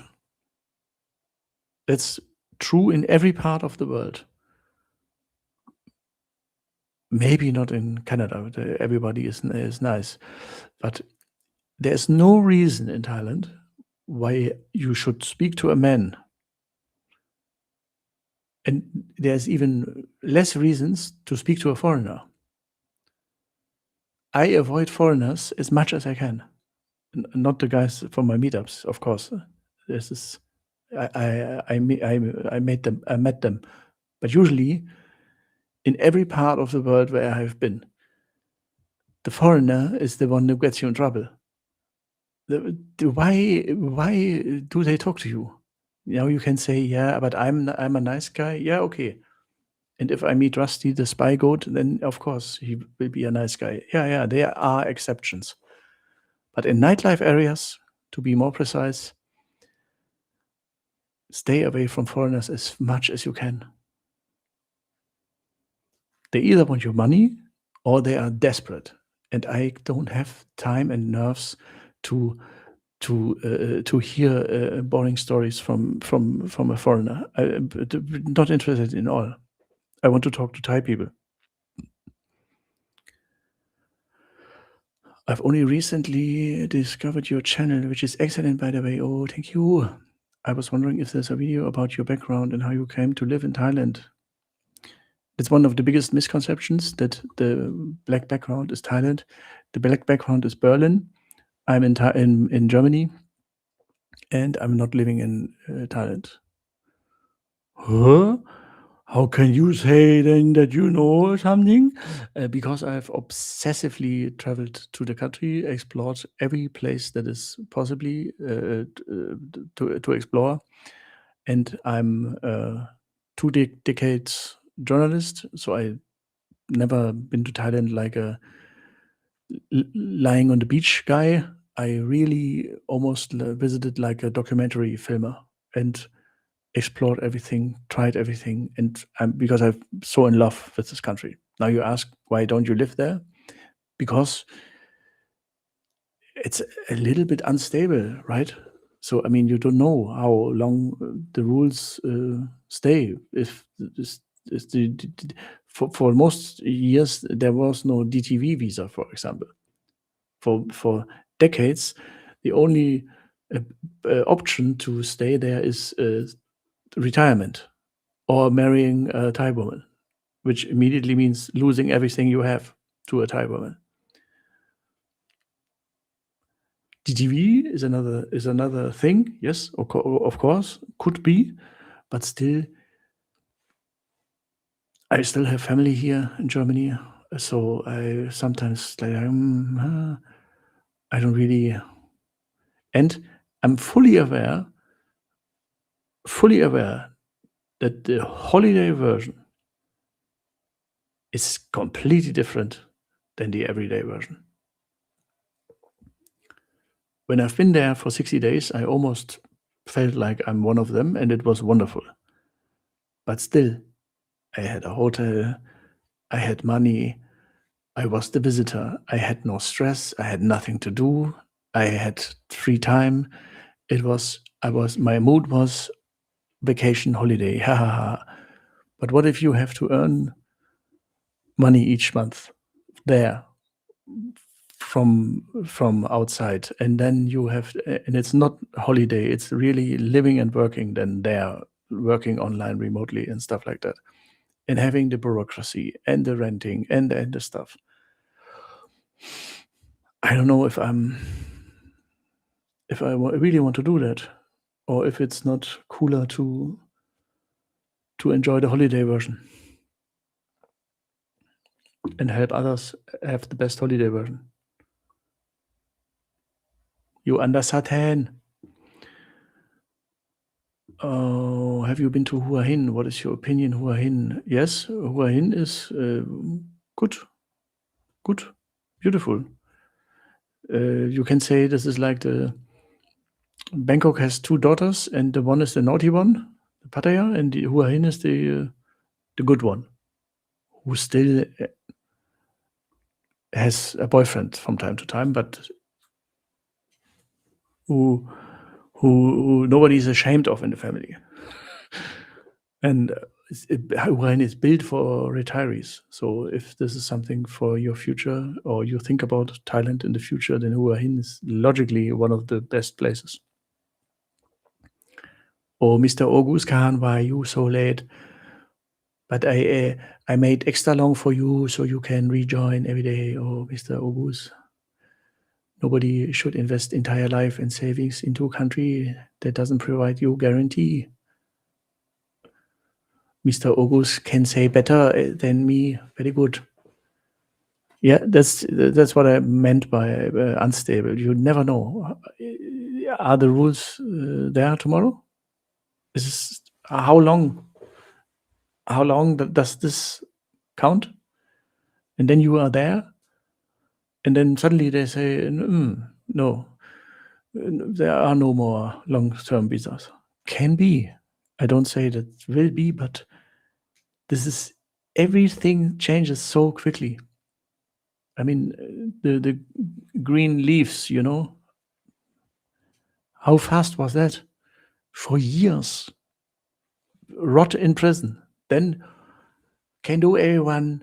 And then, oh no, go to prison. Huh? What? Alai? So you never know. And with the Singaporean, don't know what will happen in future. So maybe better go there holiday. Mr. Tony D, my first and only trip to Thailand decades ago, I was Pattaya at Starbucks. Oh, already had Starbucks years ago. When an expert helped me tremendously, stunning woman walked in, and I couldn't take my eyes off her when she walked. And he said, "That's a man." Yeah, I had the same moment with a wonderful guy from Colombia in my meetups, but originally from the US, a lawyer, a really cool, a really American guy, really, yeah, and good Spanish fluently, and really like a US who could adapt to the outside world, and was very happy in Colombia, and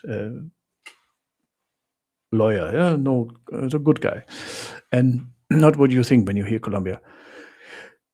And when I walked with him to Pattaya from Siam Design Hotel to Soi 6, you will pass some regular massage shops.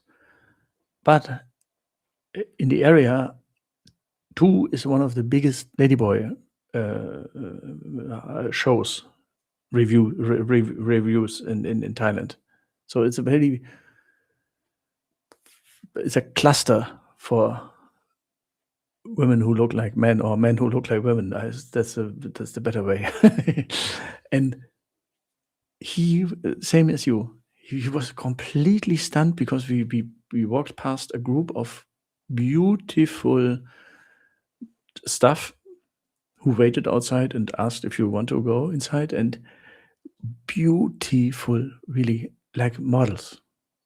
And he, of course, was like, wow, why are we not staying here? Where are we going? And then I said to him, hey, 100% men. What? No way! What? And yeah, and the next 10 people too. What? He was flabbergasted, and then quickly learned. Quickly. The next time I told him, "Hey, is it a man?" He's like, "Yeah, of course it's man. I know that. I know that." I said, "Okay, you learn quickly now." But first was like, oh, but it's all so natural. It's when you come there for the first time and your eyes are not used to that, then yeah, mistake can happen quickly. Oh, Mr. Praveen Davi, I love your content. Oh, thank you. Mr. Bright Energy, I've been enjoying your videos. Please keep up with such important insights. I'm arriving in Bangkok next week for 2 months. Oh, I buy you lunch. I'm not in Bangkok next 2 months. You cannot buy me lunch. Sorry, na. But a super chat. Have you been to China, Tim? Yes, I have been to China when I've been to North Korea. I've been to North Korea for 2 weeks with my father, and we had to fake our identities to enter North Korea. It was really good. So I was a music producer for video installations. And they said, oh, okay, very good. Good job. Never heard before. And to enter North Korea, you have to go to China. So I have been to China for, I think, 2 days before and after. Shanghai? No. I have been. Yeah, Shanghai. Cool. Incredible. I'd rather be in Thailand because the Thais are much more respectful. And China is like everywhere you go, there's thousands of people around you. Only this until you hear very small people, but thousands. It's like, can I? What's happening here? Is this happening? Is a superstar coming in? Is this normal? And crazy smog, and yeah, okay food. So yeah, nothing against China, but I'm not planning. The only country that really interests me, Mark, is Japan and Colombia. You can imagine why. Because of the food. Tim, how many languages do you speak besides German? Oh, I mean, English. I hope I can say I speak English. I need neu. And Spanish and Thai. So Spanish, quite okay, and but not for interview level or something like that. But I can hold a conversation with a Colombian woman for an okay amount of time, and I can hold a conversation in Thai as long as necessary. And I can joke a lot, I can flirt a lot, I can make fun, I can count, I know all the numbers. I have the the accent. I can speak English very good, and I know honestly, I know everything that I need from Thai language. I'm completely fine with what I know in terms of speaking Thai, because I can flirt, I can be charming, I can order food, I can ask for everything. And nobody can trick me. It's good. Oh, you have a good US accent, nah? Oh, yes. Last time, I think I said it before. It was so funny because there was a really nice guy from Scotland. I called him Mac Boom Boom, and the US guy, and I couldn't understand the Scottish guy. I had a feeling he's a very nice guy, but most of the time I did not know what he said. And but it was wonderful. You saw in his eyes that he was like enthusiastic and friendly, but no idea. And the US guy had the same problem. And and one of my favorite situational funny moments was when they met each other for the first time, sat next to each other, and the Scottish guy said something like, "Yeah, yeah, yeah," and the US guy was like, "What's that?" And I don't know, in the moment, I found the question, "What is that?" so funny, because it sounded like, I don't know, what's the language, or what is this guy, or what's the word, or I don't know. I found it wonderful. Then I quoted it a lot, like, "What's that?" But the next days when Mick Boom Boom told me something, I was like, "What's that?" Oh, I stayed at Lord Nelson Hotel on Soy 6. Oh, you like Walking Street too much? Oh, maybe a long time ago. I think Walking Street is not too good anymore in comparison to Eka Metro. Katoi, this is Thailand. Yes. And did you know that there's a bar in Soi Buah Khao in Pattaya that's the best name of a bar ever, and it's a ladyboy bar, and they have the name Katois R Us. Genius. Hello, Mr. Tim. Oh, I recently noticed that ATM fee has increased to $3.50. Oh my God. Yeah, I read about it, but I never had the. Maybe I need to find out. Maybe that's typical for specific banks or specific cards in combination with specific banks. 350. I mean, 220 was normal always, and 350 is just too mad. So one more reason to take everything and not withdraw there. I once had the situation that I ran out of money because celebrate too much, and then I went to the ATM, and it was like 30,000 baht, so $800 euro or something like that, 700, 800, doesn't matter. And I recognized the amount that I would get on the display before they asked, when they ask you, you continue with conversion rate. And I remembered how much I would get. And then I said no, of course, and let my home bank do the conversion, and took the money. And the difference was 70 euro, almost 10% that I saved by not accepting the conversion rate. I think that's incredible. So never accept a conversion rate now. For years, I thought when I push no, then the whole process would stop.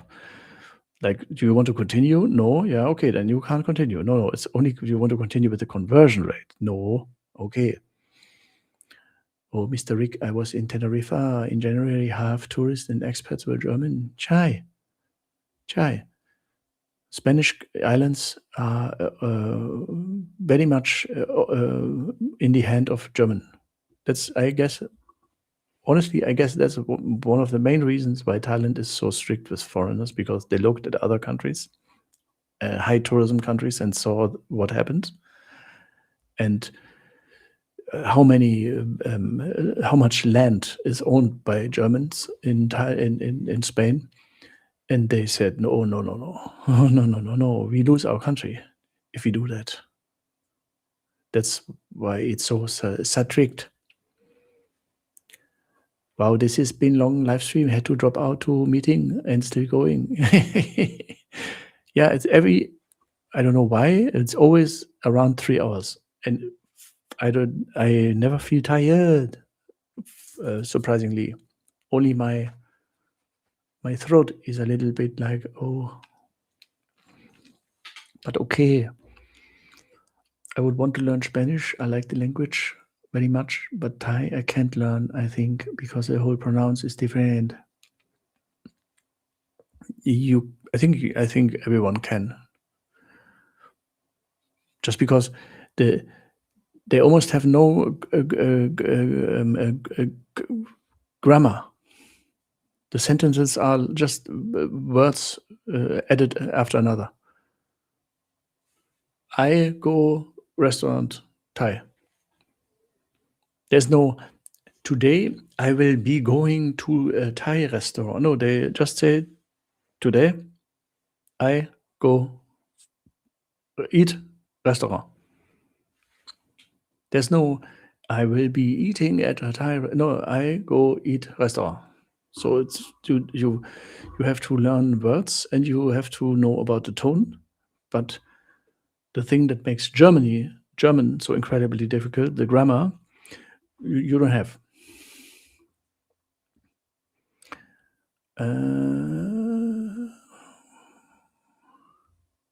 I spent half my time in Colombia in the coffee region. Oh, if you happen to be down there sometime, let me know. Oh, I would be happy to show you around. Oh, really? And no, it's definitely not the food. Oh, Mr. Tony, I know what the D stands for. Oh, very good. Make boom boom. I hope I don't have a nickname. No, you are Mr. Cosby.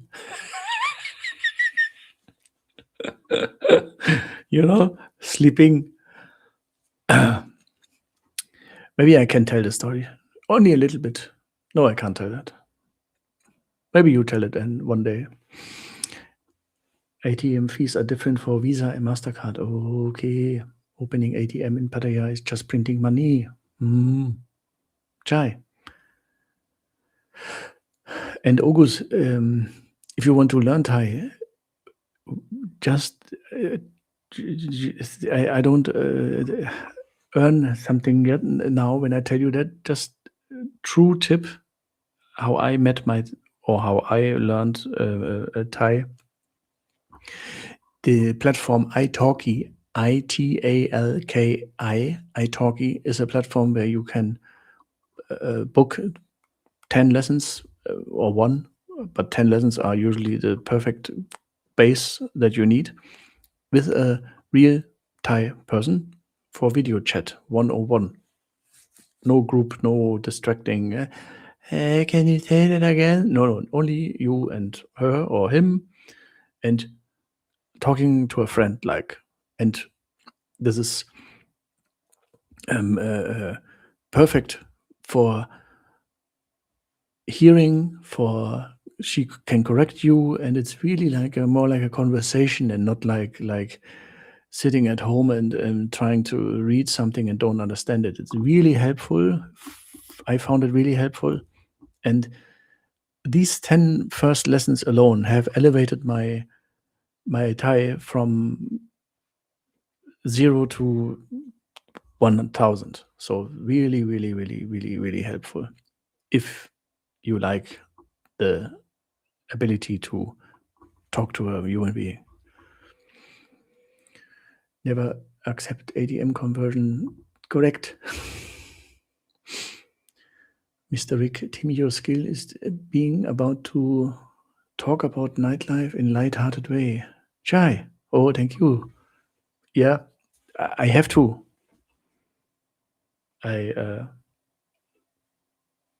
For once I have to, because YouTube don't like the topic normally, but